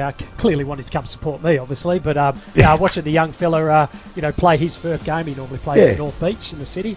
It's absolutely North Beach is well represented out here. They go all right out in the central Wheatbelt. I think we've got half them. Yeah, just about. So, and yet they're still going pretty well. They're a very good club, and we're lucky to have the players that we've had come out in the last 3 years to play for us. And Muzz, our new coach, is from North Beach, I think. Yeah, he's a ex-North Beachy as well. So really good go. Link there as well. Look, just back to the footy there, and look, while we've had the pleasure of chatting, unfortunately, out on the ground there has been an ambulance, and young number 19 from Mukinbudin, Cal Brandis, unfortunately has hurt himself. Appears to be a knee, but he's had to end up going off in the ambulance there. So look, shout out to obviously Cal and the Brandis family who are locals around that area. Look, best wishes with you guys, and hopefully a quick recovery there as well. But you never like seeing any players or any teams not at all going off like that. So and again, we're lucky like today with our Ambo crew here. We've got great numbers in our ambulance support crew, and I think there's about 4 or 5 of them here today. 7 is there? Yeah. So lucky more getting trained up, and it's a job not everyone wants to step forward to do, but our local branch in Killarney has at times covered for Dalwallinu and surrounding areas. There's a bit of nonsense goes on the highway, and they have to go over and attend that, and just volunteers, normal working people. So it's a great credit, and we're very lucky. We've never had a footy game in my time as president, which is 9 years, that we never had an ambulance at, and we've gone to other towns, shire towns, to play footy when there's no ambulance in. It's when there's an incident like this, a few minutes can seem like a long time. Oh, you have that sick feeling in the guts. You do. You're just going, even when you rock up and you realise there isn't one there, sometimes you just, unfortunately have that what if kind of feeling. That's right. And so we're very lucky here in Killarney, so full credit to our crew. We can't thank them enough. And look, as Cal Brandis comes off the field in the ambulance now, as we said, best wishes to him, and look, hopefully all works well there.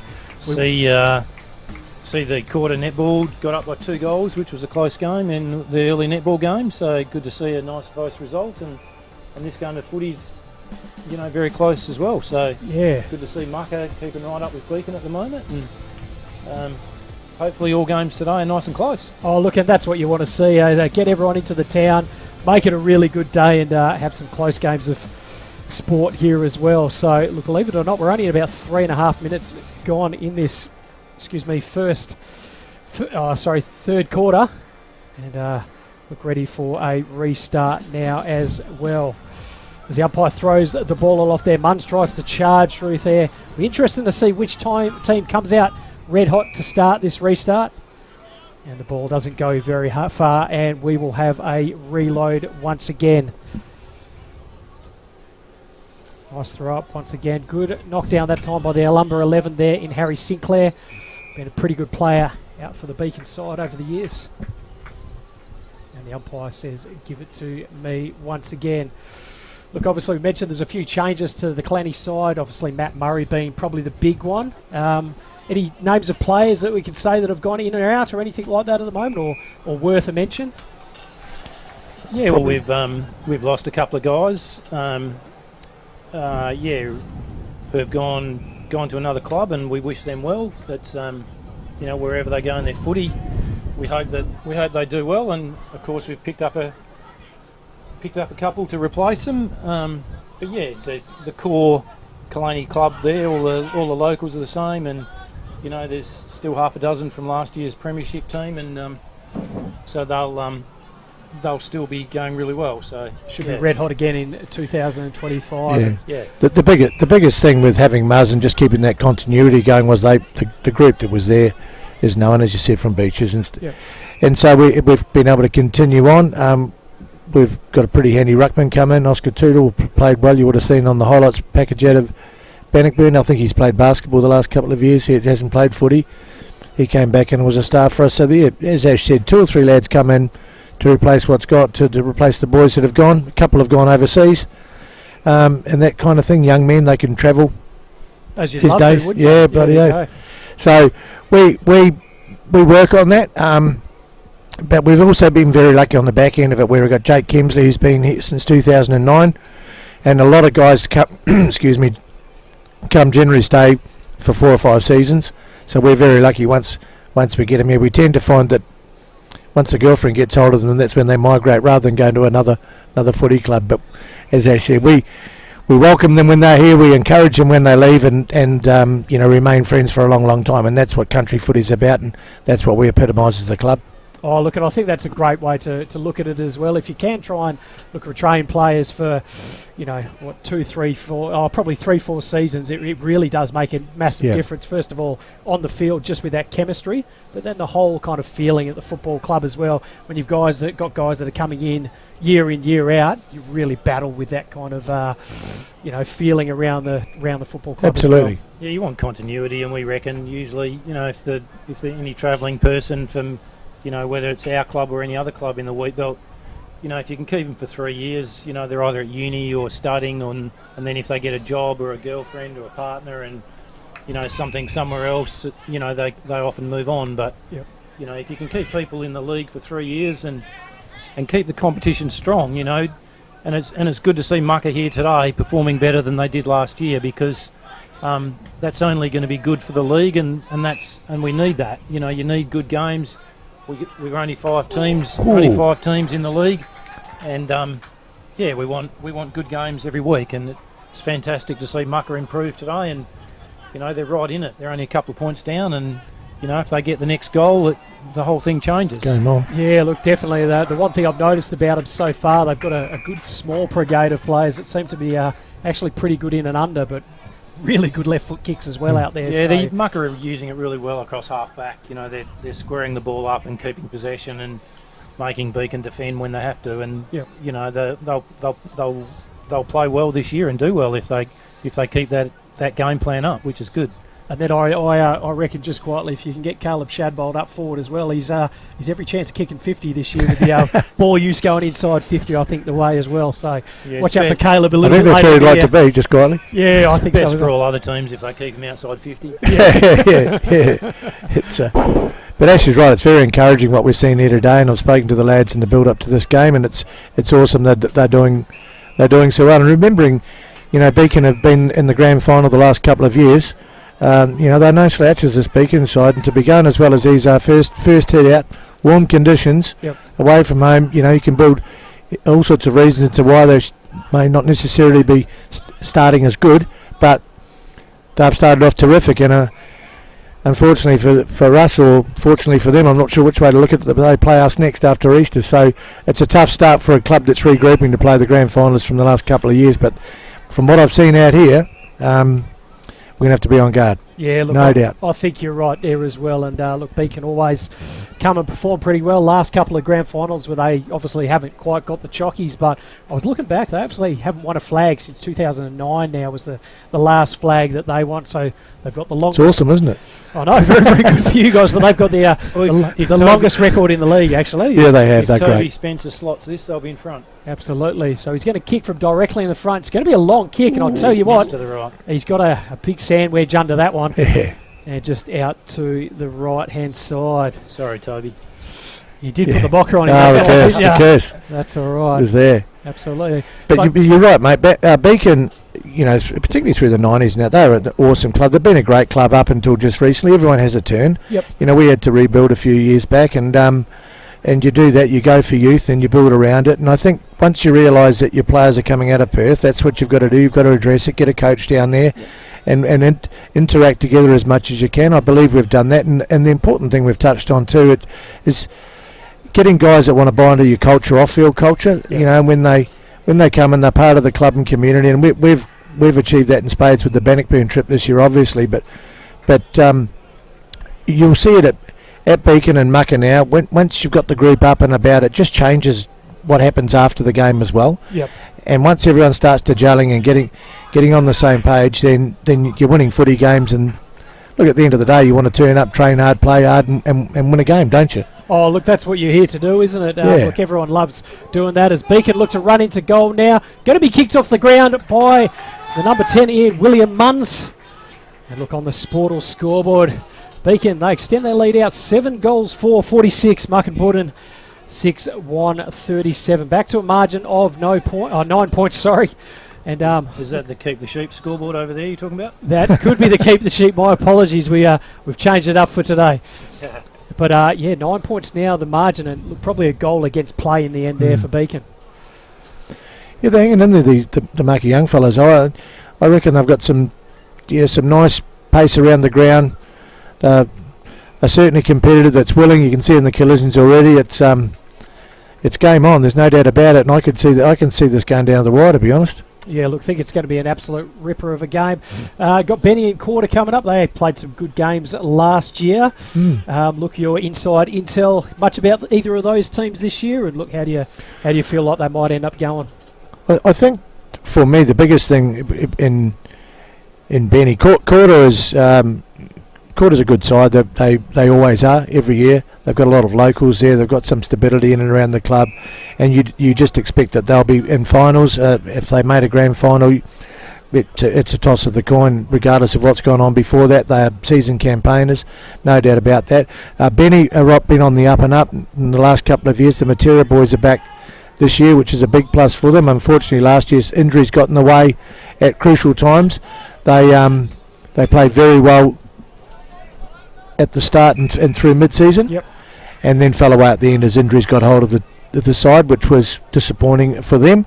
But that can happen. It's happened to us all before. But I think if they have a season where they stay fit and healthy right throughout their campaign, then they're going to be there at the firing line. And if they are, they'll be very tough to beat. Yeah, look, I totally agree with you. We had obviously Brandon coming up a little bit earlier today, and look, he said he hadn't had to do quite as much of pre-season this year because he'd had up to 28 blokes coming through for training, which, as we know, is absolutely sensational numbers to be able to get there. And look, Beacon able to kick another goal there once again through Nathan Cole. So look, a good goal from him. He's now kicked 2 today, and on. Good kick. Yeah.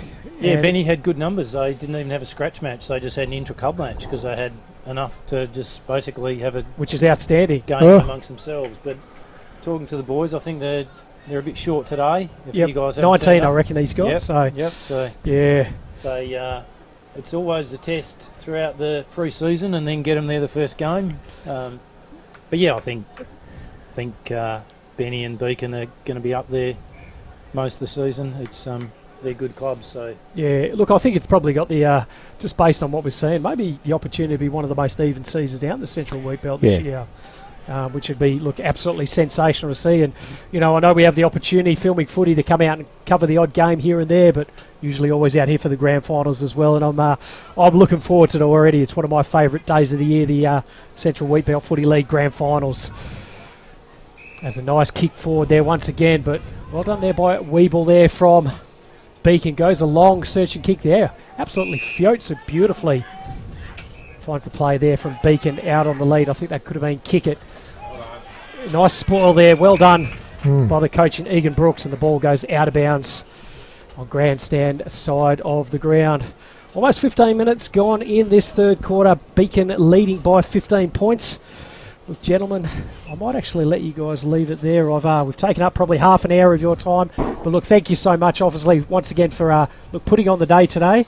Look, the stuff around the Bannockburn thing was absolutely sensational. And look, I think that'll put your side right in a really positive, the whole club in a positive position for 2025. So, look, thank you so much for sharing that with us. And I can't wait to see the documentary a little bit later. Yeah, likewise. Yeah. No, thanks very much. Thanks for having us. Thanks to John and all the crew that have helped with the doco, and you guys coming out and doing what you do for country footy. It's very professional. It's well done. It's great endorsement for our sponsors. We wouldn't get it otherwise. And campaigns like Ash has organised today with the Keep the Sheep, we can get a little message out. And certainly, I think our club's going to try and springboard off the Bannockburn exposure and look to do some live streaming of our own throughout the season. We see magnificent value in it. And as I say, most importantly, great exposures for our sponsors. And at the moment, they're an integral part of what we're doing, you know. So, but yeah, thanks once again. I think your support's been terrific.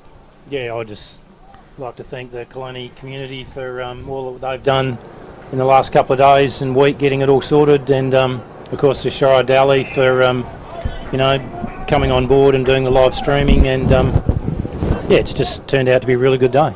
Yeah, look, absolutely huge. Look, once again, thank you to Gary and Ash for spending some time with us today. Look, go well for the rest of the day and obviously for the season in 2025.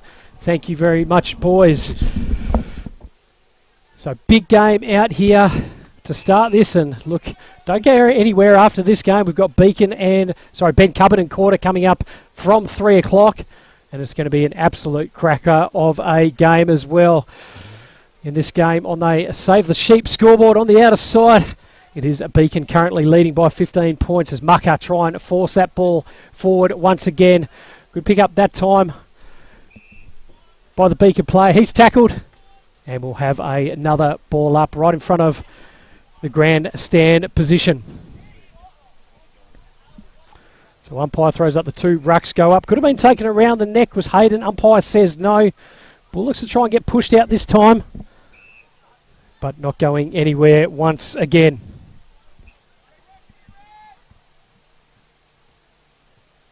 So another repeat stoppage. Just pushes him out the way, does Hayden. Quick handball, and here they come again through Munns. That's Albie, goes inside 50, does a great kick there, and finds play there in William Munns. Will Munns just waiting for the plays to unfold there. Dobson coming across there. Oh, ends up going a nice hip and shoulder there just to spoil that one out. Flicks out and finds Brandis. Brandis goes a nice outlet kick now, and here come Mucker on the outer side. Beautiful kick that time. Just almost hits his laces, and Jai Shadbolt can't quite pick it up. Goes back in board, he's turned that one over. Went to Hayden.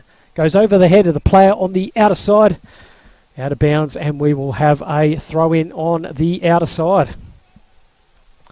It looks sincerely again. Once again, thanks to Ash and Gary for all their insight there about the Bannockburn and Kalani experience that they had. And we're seeing the highlights there. Absolutely sensational.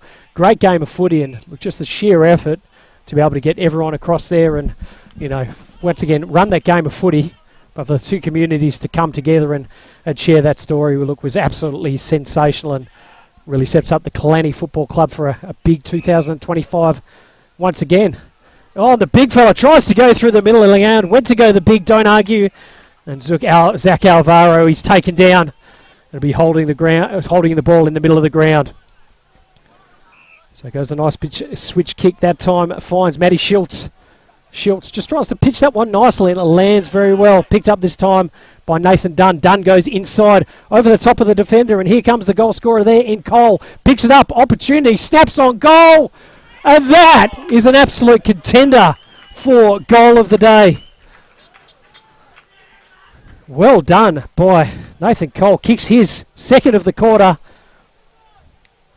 And that is definitely that contender. See it skip. Just able to pick it up. Eyes the goals. And straight through the middle of the goal. Umpire did not have to move. And on the Save the Cheap scoreboard on that outer side, it is Beacon leading 9-5-58 to Mukinbudin 6-1-37. I've been told it is keep the sheep, not save the sheep, but hey, look, let's see if we can do both.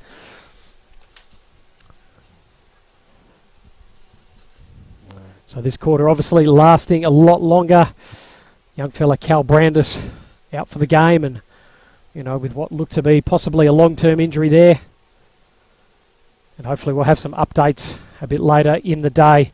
Mucky come through the middle through McIntosh. He handballs back inboard to the captain there in Campbell Brandis. Drop ball there, and McIntosh is there to go and pick it up. He's been very, very good. Nice kick inside. Just comes off the edge of the boot, and here they come. Beacon through the middle once again. Kick it goes long. He's the target there. Oh, mark out on the chest. Nathan Cole is having some sort of quarter.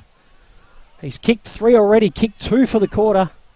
And he'll be going back to try and slot goal number 3 and extend that lead out to a game high 27 points.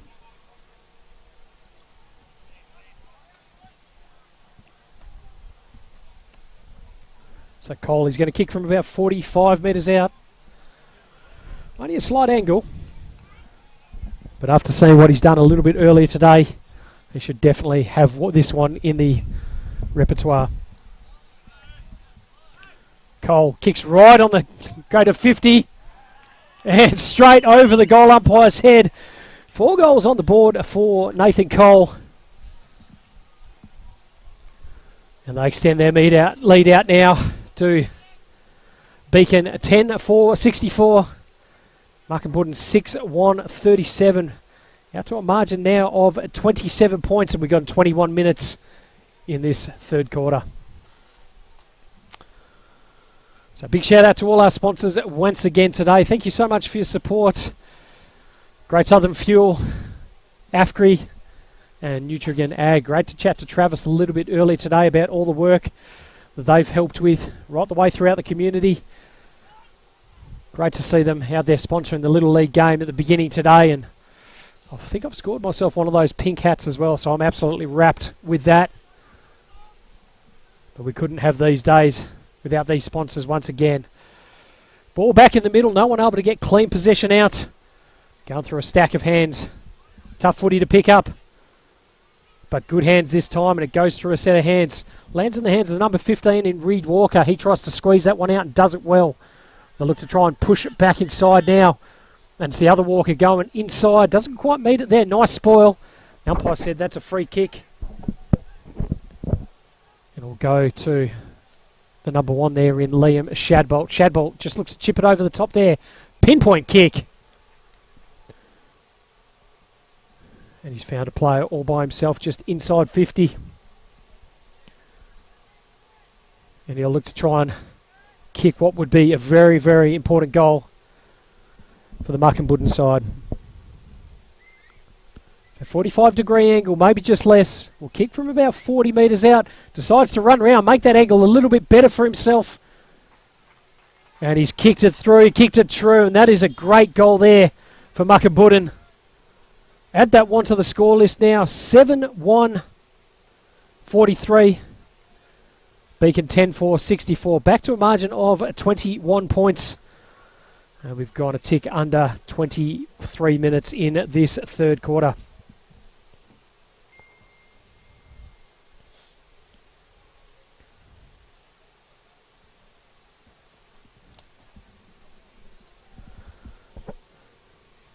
So good game of footy from both teams. Starting to see a little bit of fatigue out there in the moment.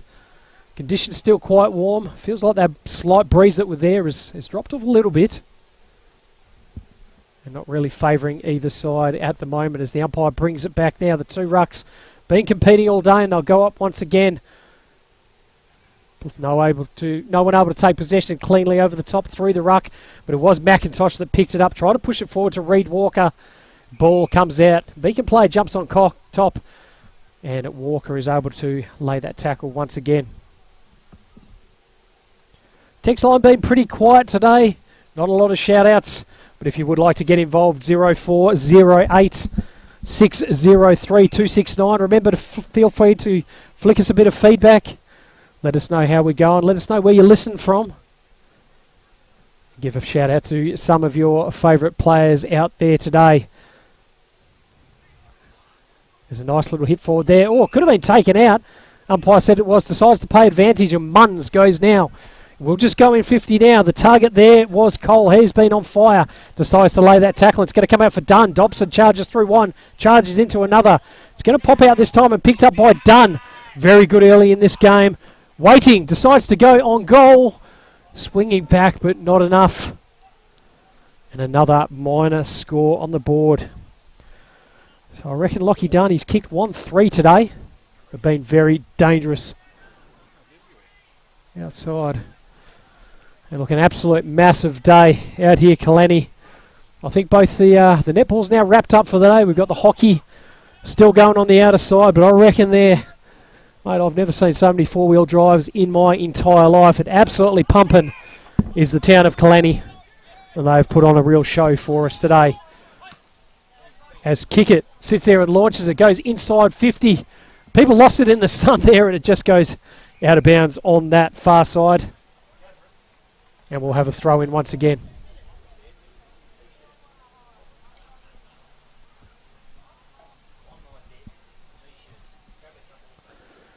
So about 10 metres around from the Beacon goal.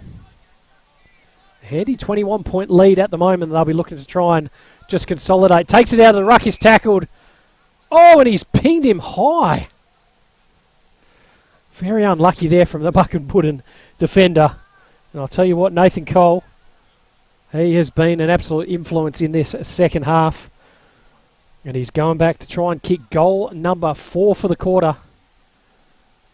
And not only does he want himself a pair of thongs or a prize for the Blue Diamond Machinery goal of the day, he's definitely put his hand up for a pair of Archies for the player of the match as well. Cole, not a great kick, and just marked on the line by McIntosh. Left foot looks to try and go in. That is absolutely beautiful. Has Dobson running past, decides not to use him, and that is a good kick over the top there. Nice overlap play by the Mukinbudin side, and here they go through Eden Walker. 4 left footers in a row. It was taken out after it, and it is going to be a down the ground free kick.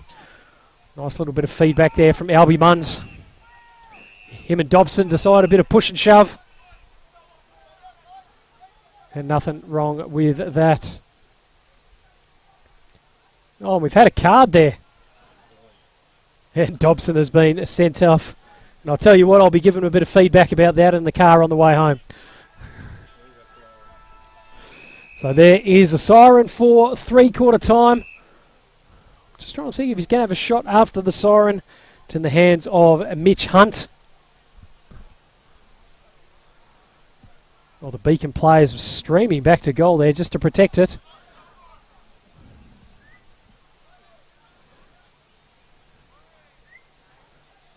So Hunt, I'll tell you what, this will be an absolute monster if he can kick this.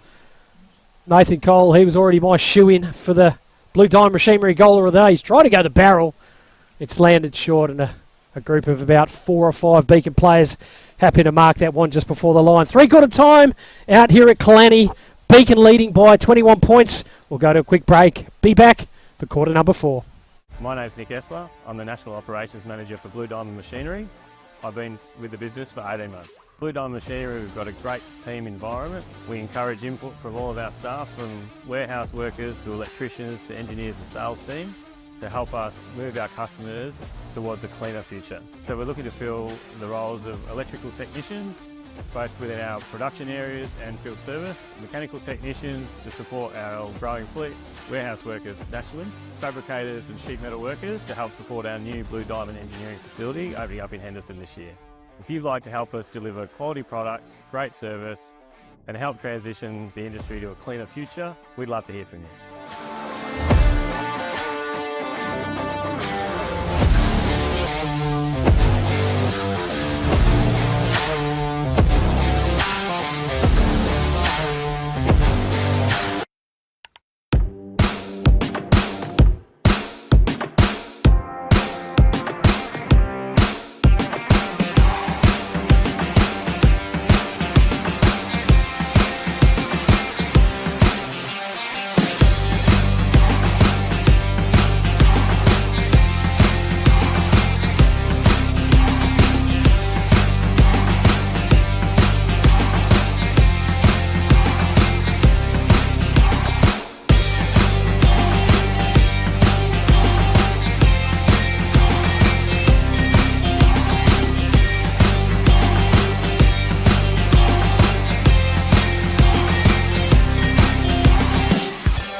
At Great Southern Fuels, we know fuel and we know service. We've been doing it for over 40 years. We're a family business, we employ locals, and we support the communities we operate in. But don't just take it from us. Hear what our customers have to say. They're driven by local people, they're great community contributors. We use Great Southern Fuels because they give us a fantastic service at the right price. You can rely on them no matter what. It's just a phone call away and the tanks are full. Why would you go anywhere else? Great Southern Fuels. Reliability you can trust.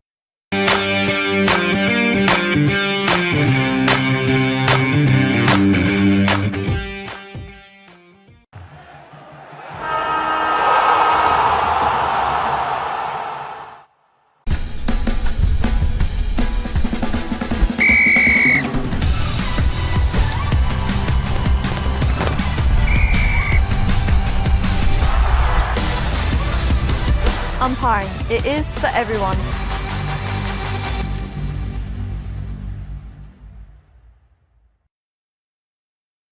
My name's Nick Essler. I'm the National Operations Manager for Blue Diamond Machinery.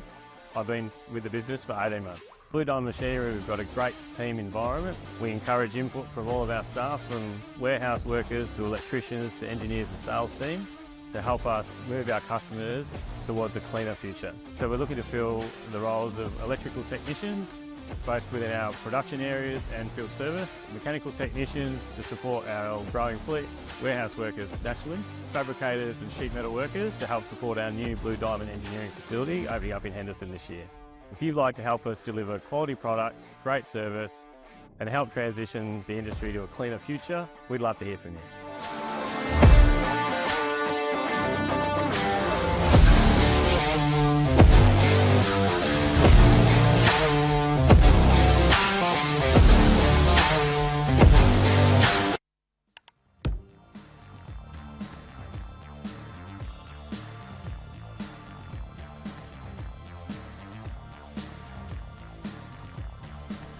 And welcome back to the Central Wheatbelt round one, I guess gather round out here at Killarney. And look, it's been an absolute spectacle out here so far. Beacon and Mukinbudin put on an absolute show, and look, a good game of footy. Beacon probably kicking away a little bit in that third quarter, and look, we did have quite a delay as well with the number 19 in Cal Brandis having a bit of an injury. We believe could be just a knee. But look, hopefully nothing too bad for Campbell and the Brandis family from Mukinbudin. Not very far from a fourth quarter action at the moment. And look, a big thank you to all the guests that we've had throughout the day today. It's been a lot of fun. Look, it was great to have a chat with Ash and Gary there. Look, about the big story there between Killarney and Bannockburn out in the Geelong area. And look, I was going to say, do yourself a favour if you haven't already. Go back and rewatch some of those highlights with a big documentary coming out later this year. But look, as we get to fourth quarter action, look, Mukinbudin obviously looking like a slightly different side in 2025. They finished the season in 24, unfortunately, with no wins and a percentage of 18%. And they've had the opportunity to bring some of their locals back, but also a few young players from Perth as well, and one of those is a young guy, Will Dobson, who actually just before three-quarter time decided to go and give himself a yellow card, and he just needed a bit of an extended rest. But look, actually here with my brother-in-law and his dad, Matty Dobson, and look, Dobbo, mate, how are you finding the day so far? Thanks, Ward. It's been a cracker. Bit warm out there for the boys. A few starting to sort of stretch up, but it's been fantastic. What a tough game of footy it's been. Yeah, really good to watch. Oh, look, absolutely right. And 33 degrees out here today. I know being the elite athlete you are as well. Look, in your footy days, mate, do you reckon you would have been wrapped to be running around in 33 degrees? Oh, yeah. The whole skin, I had to put a lot of sun cream on, to be honest. Just get a fair bit of burn. But, it's could not get anywhere near these days. It's far from it actually. Oh, look, pretty tough out there. I've had a couple of the older boys come up and see me today. I had Brandon Matera a little bit earlier, and Hayden Cook from Quarter as well, and a couple of older guys that just know to sit in the forward pocket and just chill out now. Yeah. Look, and I think, mate, if I had any football ability, look, that's what I would be doing as well. Look, Mucka obviously started the game really well. That 10-minute patch in the first quarter, played some really good footy. Look, and then Beacon have kind of got on top. Yeah. Look, your thoughts about how Mucka have played today? Yeah, mate, they played with a lot of heart. It's really, really good to see. They're getting their fair share of ball. It just seems to be just that last sort of kick across the centre into the forward line, sort of that bridge kick sometimes, but they're getting their fair share of it. They're just looking just a little bit tired at the moment. Beacon sort of running a bit over them, but still going strong. Yeah, look, and as you mentioned, the Beacon side pretty good. The margin really close at half time. Obviously, Garth Taylor, the coach from Beacon, might have given them a little bit of a rev up. Look, what do you reckon that might have been? Or what would you have said if you were the coach at half-time of Beacon just to try and get them up and going again? Yeah, they're certainly winning their contested ball, especially around the stoppages. And just maybe just a little bit of composure and sort of hitting that target. And definitely after half-time, their inside 50 kicks have been definitely more effective in respect to that. Yeah, look, been very, very good there for sure. I'll tell you what, this bloke here, Nathan Cole, been on absolute fire, going for goal number 5. And he's kicked it. He's been the absolute difference out there today. So kicked 3 in that third quarter. He's kicked 1 to start the fourth. And look, every game we have a Blue Diamond Machinery goal of the day. And we had one out in his pocket a little bit early today, which he just landed through. And that's my current pick for the Blue Diamond Machinery goal of the day. Definitely from the bar down below. It was looks all right, you reckon? Oh, it was a really good angle. Fantastic. And look, I think he's now kicked 5 or 6. So every game we get to give a pair of Archie's thongs away for, probably the player of the match. And look, he's probably got to be in contention there as well. Oh, certainly, 100%. So look, mate, your football journey. I know you played a little bit over the years. Started out, look, you've played obviously a little bit of country footy, a little bit of local footy. Yep. Tell us a little bit about how you came to play footy and your footy story. Sort of, yeah. Started it obviously in Perth, but moved down to country town Ongerup for a few years and loved my footy down there. Loved that aspect of sort of living in that country and playing all around. And then just obviously moved back up to Perth and sort of got through the development squads at Claremont and played a bit of Colts and Resi's footy there and ended up at North Beach, which is where I'm sort of currently at now. Yeah, excellent. And look, obviously now in a bit of a coaching role that you're doing across there at the moment. Look, what kind of group do you help look after? Yeah, going back to sort of the roots a little bit, helping our young colters come through. Been doing it for a few years now, and my boys have, after obviously playing a lot of footy there, they're starting to come through. Obviously Will was there for a bit, and my youngest Tom is sort of playing a bit of Subi Colts, sort of Resi's there, and come back to North Beach when he's when he's available. Beautiful. And he's had a kick today, has he already, Tommy? Yeah, no, unfortunately the North Beach Colt boys, I just got a message through. Unfortunately went down today. I was getting updates throughout the game, and unfortunately went down by 10 points. So a strong second half. Who did they have today? Sorry? Who did they have today? CBC down okay. at Morris Boscott. Yeah, mate. I tell you what, I reckon you've done well there. I just say CBC down at Morris because I can never pronounce it anyway. But yeah, look, unfortunately there for Tommy out there, and as you mentioned, Will, obviously his first year across at Mucka, or first game, and look, started the game pretty well. I thought his ball use was pretty good, nice and competitive. Look, what have you thought about his game so far today? No, he's only made a recent switch to the back line the last year really, so he's still learning the craft and still doing a bit. So yeah, he's used the ball well, and then unfortunately try to get a bit of run and try to sort of get a bit of emotion into it and overstep the mark, and unfortunately having a bit of a rest, so hopefully he gets back on sort of within that 10 minutes and has an impact. No, he shouldn't be far away as they look to try and go on goal now. Nice snap around the body, that time from Brits all the way to the line, but a good mark by Junk going back with the flights. So Junk will look to try and get a bit of flight under that, carries nicely, and Nathan Dunn, good pressure that time from behind by Taylor Brown. Surely no one's ball there, umpire, ball it up. And yes, they will, about 45 metres out from the Mucka goal. On the Sportal scoreboard, out of side, it is Beacon leading 11-5, 71. Mucka 7-1, 43. Still a margin of 28 points. The umpire blows the whistle again, and it will be a free kick to Mukinbudin. And look, you can see a little bit of a breeze now. It is starting to kind of probably go to the left of screen. So it could be a tough kick This time for Bailey Harbour. He kicked 2 in the first quarter, and we haven't seen a lot from him since. This would have been right in your wheelhouse back in the day, Matthew? Oh, yeah, maybe early on. Later years would have probably done a hammy. So we'll see what he does. I'll tell you what, he started out right. It is coming back a little bit, but nowhere near enough for another minor score. 7-2-44 on the Keep the Sheep scoreboard. Beacon 11-5-71, and bringing that margin back slightly, 27 points. And we've gone a tick over 7 minutes in this third quarter.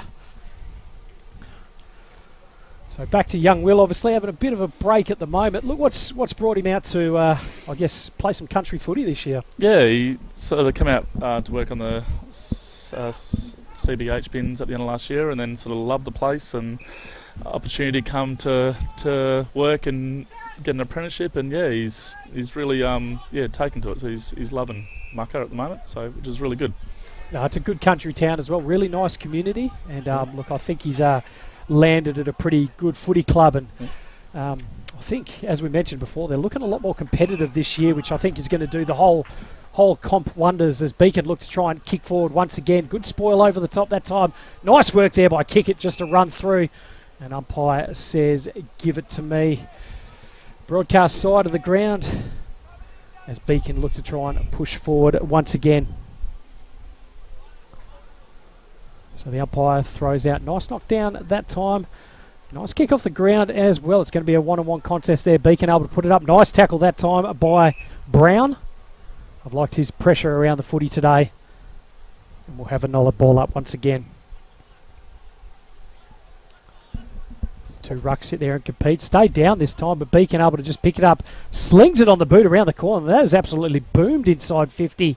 Here come Beacon trying to come out of defence. Sorry, Mucka steps one way, steps another, takes a bounce as Brooks, and he strides out of defence, just loses grip. And it goes out of bounds, and surely that'll be a boundary throw in outer side. It is indeed. 60 metres around from Beacon's goal. Still a 27-point margin. Tick under 10 minutes gone in this third quarter. Munns steps inside. Nice little handball. Lands out, goes to Wingrave. And he sees it out of bounds on the outer side. Plans for yourself and obviously the family coming up for the weekend. Just staying in Kalani for the night, or heading back to Mucka or back to Perth? No, we're going to head to Mucka for the night. So we're going to stay there for a couple of nights and experience the town and what's around, and enjoy the town. Beautiful. Enjoy the hospitality, and look, I think rounds like this, especially for country sides, it's good seeing families come out. As you would have seen, we've got the netball behind us, we've got the hockey to the left hand side. I was saying earlier, I've never seen so many four-wheel drives in my entire life, just about in one place at one time. Maybe one of those ute musters or something. Yeah, but it's a sensational place to be. No, it's a great view from up here. So Mucka look to try and bring it in. Nice little short kick. And they've done this pretty well most of the day. Captain Campbell, Brandis, ball in hand. We'll look to try and take it back to the out of the sides. Just going to get there, and a nice mark out on the lead by Brendan Naylor. I think something that Beacon's done really well all day is get this slow ball down the line. They've set up really well.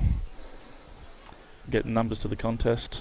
They do have numbers there. Ball just travels over the top this time. Mitch Hunt couldn't quite get it, and here they go again. Beacon, bit of an errant handball there by Tyler Wingrave. The ball goes out of bounds, just trying to catch up with some of the other family on the outer side there. So about 12 minutes gone in this quarter, and a bit of a stalemate thus far. One goal apiece, I think, in this quarter, and Beacon just maintaining their lead. They look to try and push the ball forward again. Nice handball there to advantage. Munns was there, drops the ball, but he puts on a really good tackle. And another ball up. Again, no, umpire says a free kick and paid advantage. Goes to McIntosh. He goes through the middle of the ground there, kicks to advantage. It's not going to quite land there for Liam Brown. He lays a good tackle there, picked up this time by Garlett. He goes back inboard, finds McIntosh once again. Always handy being a left footer. They forget which side you kick on, and he does it well to go almost inside 50. Good pick up that time by Jai Shadbolt. Goes back, goes to the big fella there, back to Shadbolt, and they'll look to try and boot inside 50 now. Good long kick. Target over the back there is Putsy. Can't quite take that mark. Great grab. And well done going back with the flight of the footy. That time is the number 18 in Matty Dunn. So Dunn, one of 5 Dunns out there today, just chips it over the top. The player there has got room in front of him. Uses the ground and width very well. And finds Mitchy Peters. So they've got numbers. One of those is kick it over the top. And he marks beautifully now. Probably 2 kicks away from home. He decides to chip it over the top. Inboard Paul was the target. Nice spoil going back with the flight that time as the captain there in Brandis extracts it well, handballs out, and it's going to come out through Walker. Walker up and under kick there, and waiting underneath it there is the number 10 in Will Munns. So Munns been pretty happy. Inside 50, all by himself. Drops it, has time to pick it up. Scoots back inboard. Pull, open goal. And another goal on the board for the Beacon side. And look, Mucka looking like they're starting to run out of legs now. Yeah, there's a few hands on hips and tired boys out there at the moment. They're certainly showing a lot of heart. So really good start this game for the Mucka boys. I'll tell you what, against a team that's made the last 2 grand finals, they definitely haven't been disgraced, but maybe just starting to run out of legs now. And that was actually Julian Munns that kicked that one through for the Beacon side. So on the Keep the Sheep scoreboard, 12-5-77. Mucka 7-2-44, a margin of 33 points. And we've probably got about 14-15 minutes in this third quarter. Once again, shout out to all our wonderful sponsors there. Delta Ag Solutions, Great Southern Fuels, AFGRI, Blue Diamond Machinery, Archie's, Filming Footy. Thank you so much for your support each and every year and allowing us to bring these classic catches. And that is a great tackle from behind. Once again, didn't pay advantage, and Xavier Kickett will get that one and probably have an opportunity to have a shot on goal. He's already kicked one today, and a good long set shot kick is Xavier Kickett.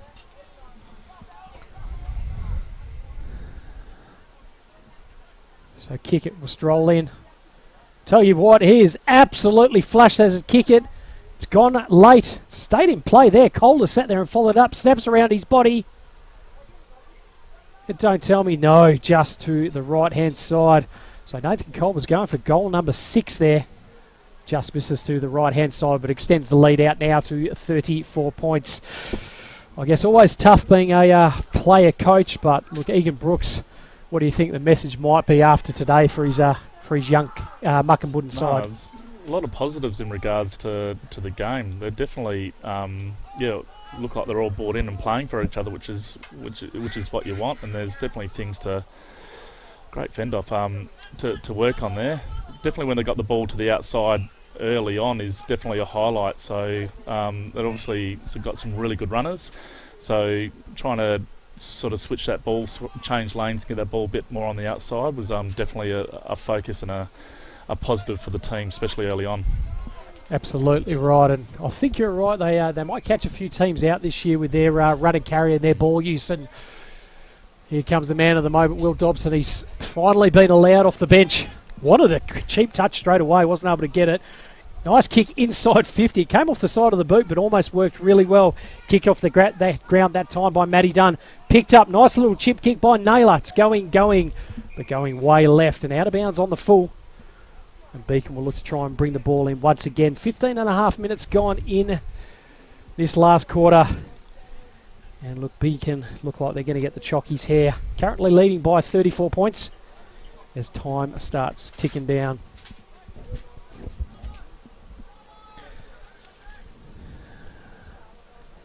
So another one of our big sponsors this year, AFGRI.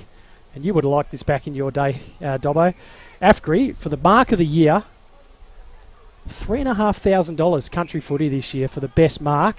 And we are filming footy. We get to cover so many games across Western Australia, but country games, and I'll tell you what, I reckon we're going to have some absolutely sensational goals coming through. But look, Blue Diamond Machinery and the Kimberley Resort Accommodation, they've put up an absolutely sensational prize as well for the goal of the year this year. Oh, wow. So look, we've seen a few pretty good snags this year. The Blue Diamond snag of the day. But look, I'm looking for some absolute crackers throughout the day as well, which I absolutely can't wait for. And I think we're going to see some sensational ones. But look, massive shout out there to Kimberley Resort Accommodation up in Broome for giving us that great award as well to give away at the end of the year. And I'll tell you what, I wouldn't mind a couple of days up in Broome, mate. It'd be nice. Go and relax the body, that slightly warmer weather to relax the aches and pains. I'll tell you what, Cole, he's going to have a shot on goal. Goal number 6. Wow, nice kick. And that is absolutely sensational. And well done to Nathan Cole. He's been on absolute fire. He's kicked 6. He's kicked a couple of Blue Diamond Machinery goals of the day. And look, Johnny Douglas, he's already put it in the books. He's handing me the pair of Archies and saying we've got to give those to this fella there. So, look, well done to Beacon. Really strong second half for them. And look, well-deserved winners of this first game. On the Keep the Sheep scoreboard now, leading 13-6-84. Mukinbudin 7-2-44. A big margin now of 40 points as we get towards the end of this game.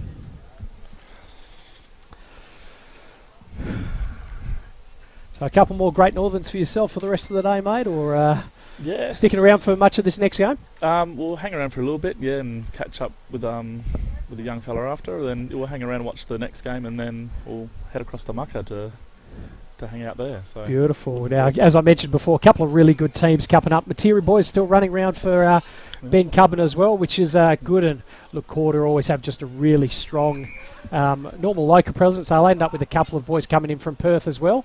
But look, they should pretty good as McIntosh goes inside 50, but Junk doing what he does well. Marks extracts and kicks that ball out. Nice mark there by Schultz as he looks to just try and take a little bit time out of the footy now. Darby Walsh, nice mark. He sits there and kicks long. Trying to go to the big fella there over the top. I tell you what, he did well to almost mark that, but Hayden couldn't quite. And here they go now through the middle of the ground. Well done by Munns there, just to half that one. Lays a good tackle that time on Brits. Brits loses it though, and it's going to come back through Weeble. He sits there and goes across to Pooler, goes inside 50. Looking for the man of the moment, I reckon, but kick it. Up and under kick. And it's going to go out way right into the bush. It just misses a couple of cars on that outer side. Look, Matty, thanks so much for spending a bit of time with me, mate. I know you love jumping on the cans and spending a bit of time, but look, thanks again, mate. Enjoy the rest of the day. Enjoy some time in Mucka. Yeah, we'll do. We'll definitely have a night out there. So, thanks, Ford. Good on you. Mate. Thanks, mate. Thank you. Matty Dobson, father of Will Dobson, who's one of the new recruits there for Mucka this year. And a big thanks to him for spending 20 minutes out here now as the ball goes back to the middle of the ground. And Mucka will look to try and put one through again. Good pressure from both sides. Beacon wanted to try and get another one late. And they'll push again through Poole. Poole handballs back there. Nice work that time by Corey Hughes. He looks to try and push there. No easy possessions there and a lot of tired bodies. Picked up this time by Schultz. He goes a nice kick on the outer side. He finds William Munns. Munns just taking his time, real no rush, and finds Julian Munns. So 70 metres out from home, Julian Munns just sets it up nicely. Good kick inside 50, and a great mark out on the outer side. It's Mitchy Peters. So Peters, probably about 45 metres out. He'll kick from about 47. Not sure if he's got the distance in him, but we'll find out soon as he just sets it up. It is going to be short, lands short. And marked by Will Dobson. Last line of defence. He looks to try and kick it out now. Nice kick. And finds Taylor Brown. Broadcast side of the ground. They'll look to try and move the ball nice and quickly now. Almost a good spoil over the top by Weeble. Does it very well. Handballs back inside. Decides to run and carry. Handballed back. Gets the ball back. This will be a contender if he kicks it. Goes. And that's almost one of the plays of the day. The nice give and go. Back to Tristan Weeble. Stepped one. And then right through the big sticks. And on the Keep the Sheep scoreboard. Now really running away from this game of Beacon. 14-6-90. Mukinbudin 7-2-44. Out to a margin, I think, of 45 points as we tick into time on in this last quarter.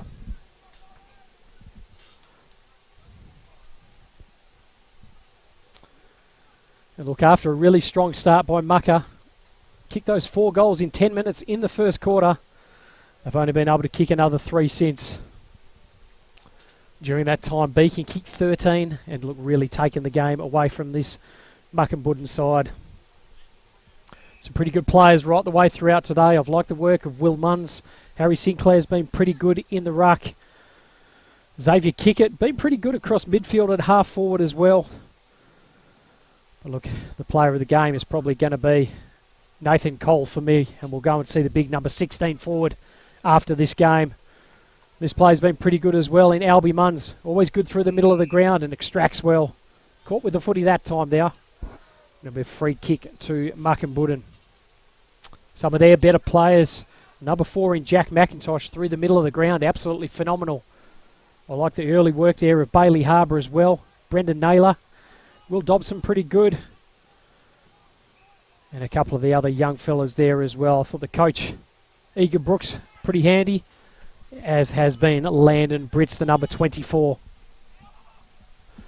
So plenty to work for, or work with, for this Mukinbudin side in 2025. But Beacon, the grand finalist the last 2 years, just that little bit too strong for him today. Nice contest on this side there. Well done there by Kickett to keep it in. Well done by Dobson. Good chase. Goes back. Finds the number 1 there in Weeble once again. And he goes a good chase. Well done by Dobson to follow up there. But nice kick forward there from Schultz. He goes over the top. Goes through a set of hands of everyone there. But they'll look to try and push forward once again. Munns could have been pushed. Cole picks it up. Handballs held. Umpire says no. Nice tackle there from behind this time by Harbour. And the umpire says I'll have one. Right on the 50-metre line there for the Beacon side. As we start ticking through into the last few minutes of this game. Picked up that time by Poole. Goes through 1, goes through 2. Does it well. Goes back to the number 4 that time in Julian Munns. He kicks inside 50 there. Doesn't quite sit. And it's picked up that time on the outer side by Brooks. Takes 1 bounce. Takes 2. Steps beautifully. And finds Dobson, who's charging through the middle of the ground now.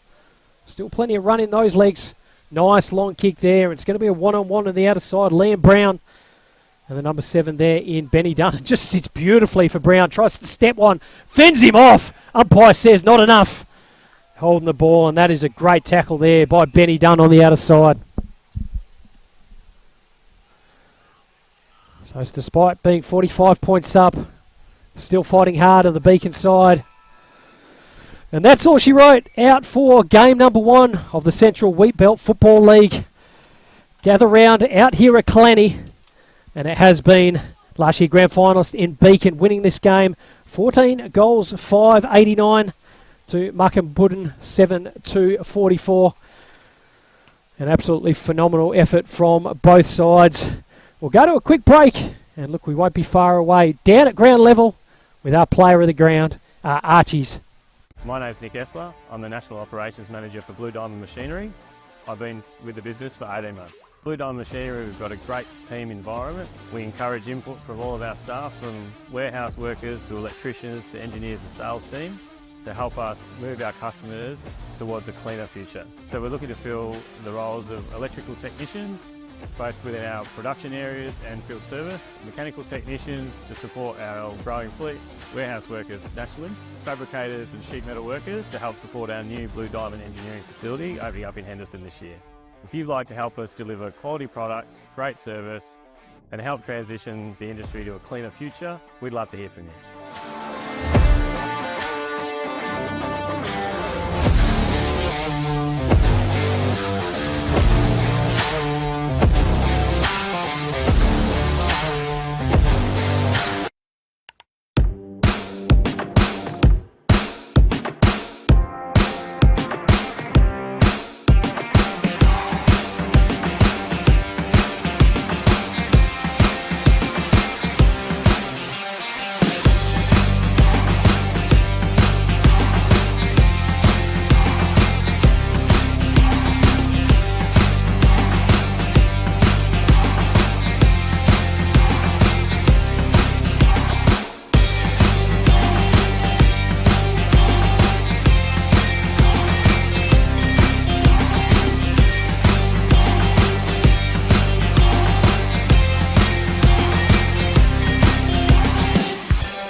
So back down at ground level after a really dominant second half from the Beacon side against Mukinbudin. I think Cole, look, mate, sensational game for yourself.